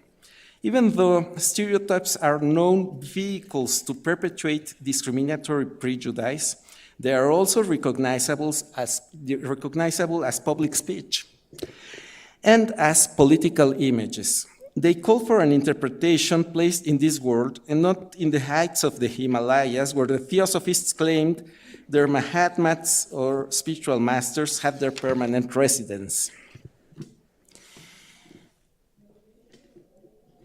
It is clear that Orozco chose a synthetic schematic style to stress the political nature of the images, stereotyping being the core of political iconography. And of course, this also goes for the Soviet poster looking of the composition. Orozco was heavily criticized for these stylistic decisions in the West panel particularly, and also because of the very graphic style he deployed as a stubbornly political artist, and in short, such avant-garde-ish, very radical demeanor was not in the taste of the New York art world at the time. The step from interwar Orientalism to a revolutionary iconography needed the simplification, schematic depiction of caricature. Edward Said notes that colonial Orientalism, I quote, shares with magic and with mythology the self-containing, self-reinforcing character of a closed system in which objects are what they are because they are what they are for once, for all time, for ontological reasons that no empirical material can either dislodge or alter, end quote. The interwar period was populated by all sorts of universalist, frequently imperialist narratives. At the height of European and American imperial hegemony, an image of the world was needed for both the metropolitan elites and the dissenting intellectuals. I would argue that theosophy was a less secular, less scientific, also less elitist brand of Orientalism. Different from the high scholarly intellectual debates analyzed by Said, theosophy was meant to be a sort of Orientalism for the non-scholarly and Orientalism sort of popular. Orozco's decision to use caricatural ways was probably a conscious one. He had experienced firsthand the American distaste for caricature and psycholyptic humor. In 1917, when he first migrated to the United States, border customs confiscated and destroyed a set of watercolors and caricatures on the life in the Red District, Mexico City. He was as well fully conscious that his brand of populist, highly sexualized and aggressive humor would hardly grant him a place within the East Coast intellectual elite. His previous fresco, not a year before the New School, depicted Prometheus, a quintessential Eurocentric classicist topos, stressing the muscular body of the hero as a symbol of human rebellion. He took the risk of deploying his very caricatural style, simplified and schematic, while idealistic, a capacity he developed as an illustrator for the industrial press, not because his audience needed the simplification. The fresco was in a higher education institution that would be the home to the Frankfurt School, and I mean, they did complicate it. They did not simplify, but because the symbolic system he used was in need of something that would link it to reality. Whatever his shortcomings, and there are probably several, Orozco did make an effort to go beyond the European Orientalist system of speech, which gathered progressivists and left-wingers with full-fledged imperialists. This esoteric way of speaking that Latin American intellectuals often took from French writer and pacifist Romain Rolland led the noted Mexican intellectual and diplomat Alfonso Reyes to express his confidence in the superiority of the West. And I quote from Alfonso Reyes, I mean, the auditorium we are in is named Alfonso Reyes. I beg for his forgiveness, but this is what he said. Would it be the purpose of Go Asian, as they used to say at this time, to emulate here in wholesome and thriving America those desiccated contemplatives who fall asleep from meditation next to a river of leprosy, end quote. This was not merely a scholarly problem in Mexico. José Vasconcelos, the Secretary of Education who promoted the rise of muralism in the 1920s, was famous for his forays into Indian philosophy.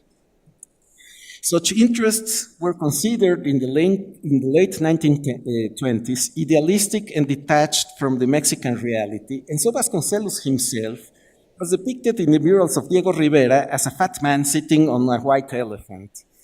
Orozco, who visited Mexico shortly in 1929, was able to see Rivera's completed murals at the Secretaría de Educación, and his synthesized stylistic choices reflect his will to develop a politically engaged activity while remaining close to an esotericist, universalist, and idealistic iconographic program. Magical symbolism and esotericist discourse were means to engage the idea of a universal state, of a painting that would depict every part of the world. It would be a mistake to underestimate the importance of esotericism in the first half of the 20th century, as noted by French surrealist and Mason Pierre Mabille, the realm of the marvelous was a way to connect with the cultures of the oppressed and subjugated social groups. However, at least in what regards to this Orozco mural, esoteric symbolism was not the only way to address the liberating process in the colonial world. It is quite a paradox that to balance such idealistic endeavors, Orozco would stand on a working procedure stereotype that stands accused of much of the 20th century racism. In this sense, I would change the idea I started with. I was puzzled by the Mexican elite's fascination with magical thinking. I find it still very hard to understand, but it is their commitment to reality that now needs at least as much critical attention. Thank you.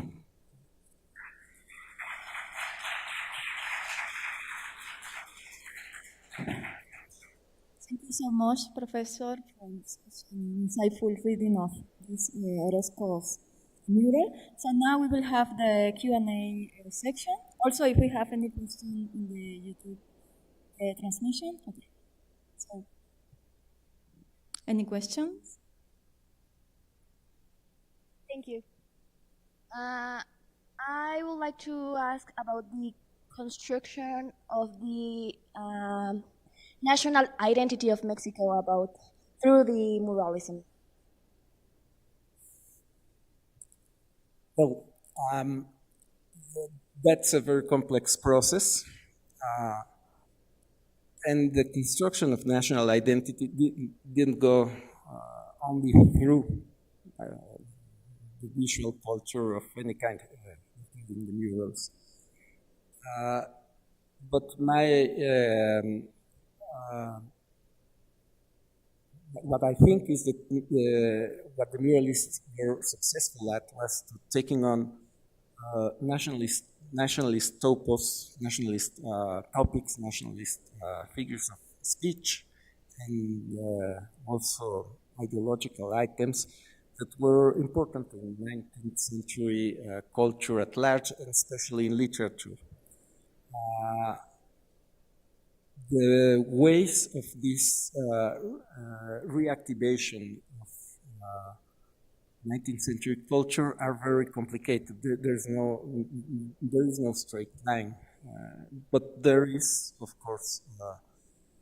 are of course processes that link writers such as Ignacio Manuel Altamirano and Diego Rivera. I think a lot about the notion of the campesino, which doesn't exist in the legal documentation of the revolution. It doesn't appear in the Constitution. But it was, however, an important cultural figure since the 19th century. I guess Rivera took that from Altamirano. It would be a whole new thought. Thank you for your question.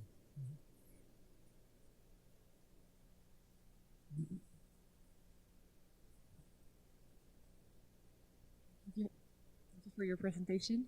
I wonder about these murals at the new school university, if you see them in comparison with the murals that Orozco did later, after, I guess, at Dartmouth, at the Epic of the American Civilization.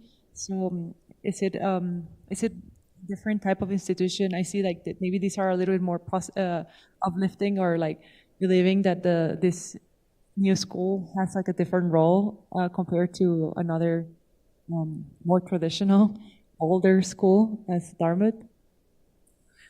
Yes, I mean the murals at New School are in a super modern building, accused of being artificially modern, sort of as scenery modern. So was the debate in the 1920s when it was built, late 1920s and early 1930s, and. Yes, the murals the composition was built on a system called dynamic symmetry, a geometrical thing, Roscoe would talk extensively on that in his autobiography. My impression is that he sort of sheltered in that geometrical thing to avoid the major political debate on this mural. They are also, the murals at the New School are different from the Dartmouth murals in many ways. The Dartmouth murals are very much inspired by William Blake. And they are differently from this an epic, a narrative, un relato. However, I was inspired by the monograph by Mary Coffey, who points to the importance of the plasmacity that artists started to get from the popular image culture. And Mary's has this very acute observation and the importance that this plasmacity had on the Dartmouth murals. And this is something important for Roscoe because he started as a caricaturist. In many ways, he remained one for his whole career, even though he was furious when somebody reminded him of that. It is reported by Alma Reed that he would try to join the ranks of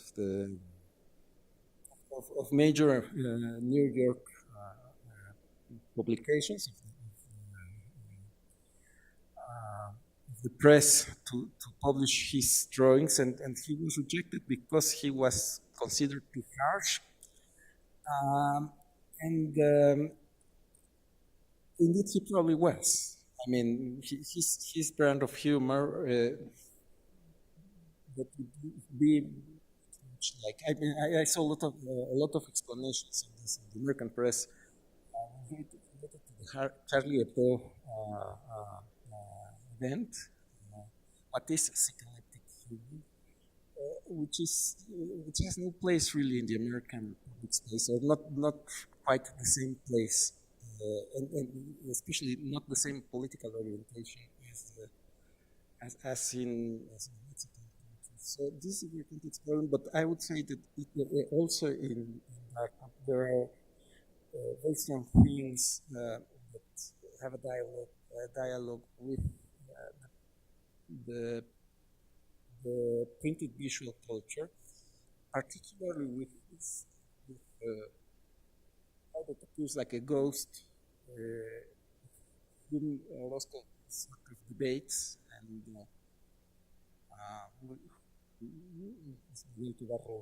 there are things Orozco takes Dartmouth from Covarrubias. That's my impression. Would need further explanation.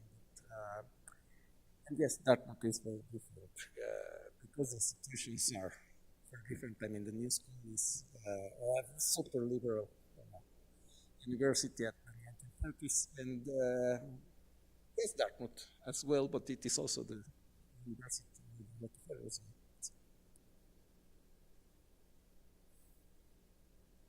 I have a question.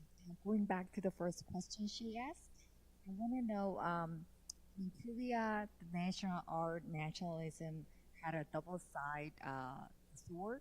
I mean, both leftists and rightists both used the term nationalism, national art, and wanted to establish, but from the different perspectives. So it was very debatable, kind of controversial term.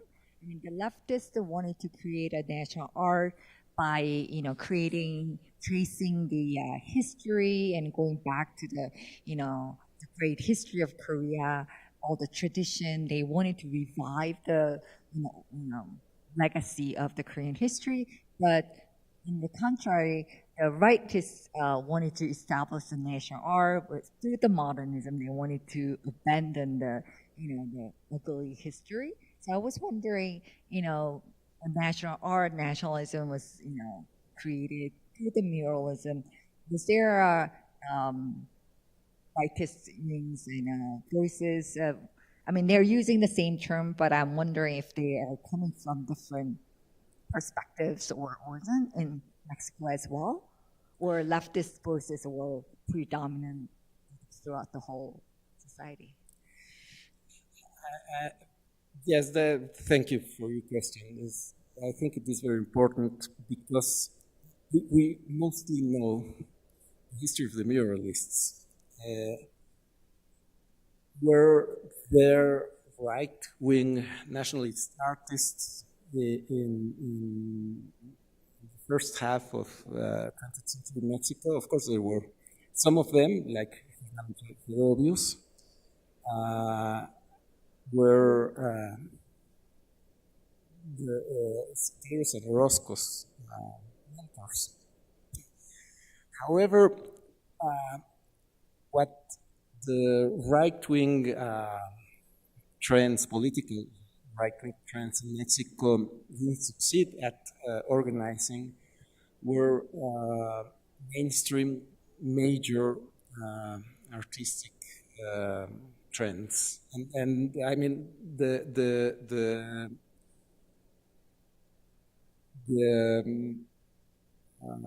taking over the whole artistic field by both by this typical Mexican alliance between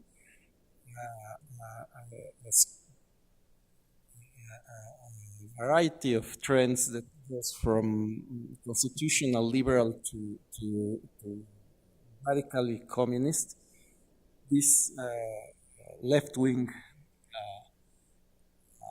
hegemony was very strong, and it was built on notions like quality and innovation and avant-garde that totally overwhelmed intellectuals in the right. And it was very important because it is not like these guys would all agree about every aspect. I mean, Orozco is famous for being in strong disagreements with Siqueiros and with hateful disagreement with Rivera. However, the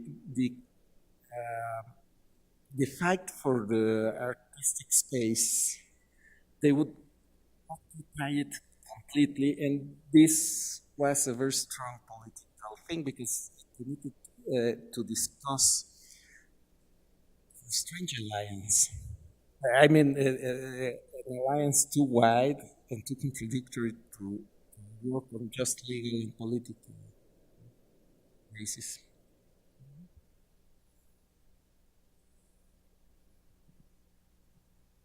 Any other questions? Comments? No?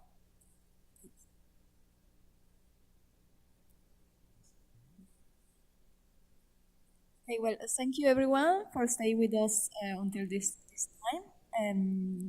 With this presentation, we finish today's programs. We hope that you will learn. And anyway, if you have any questions, you can address later. Thank you, everyone.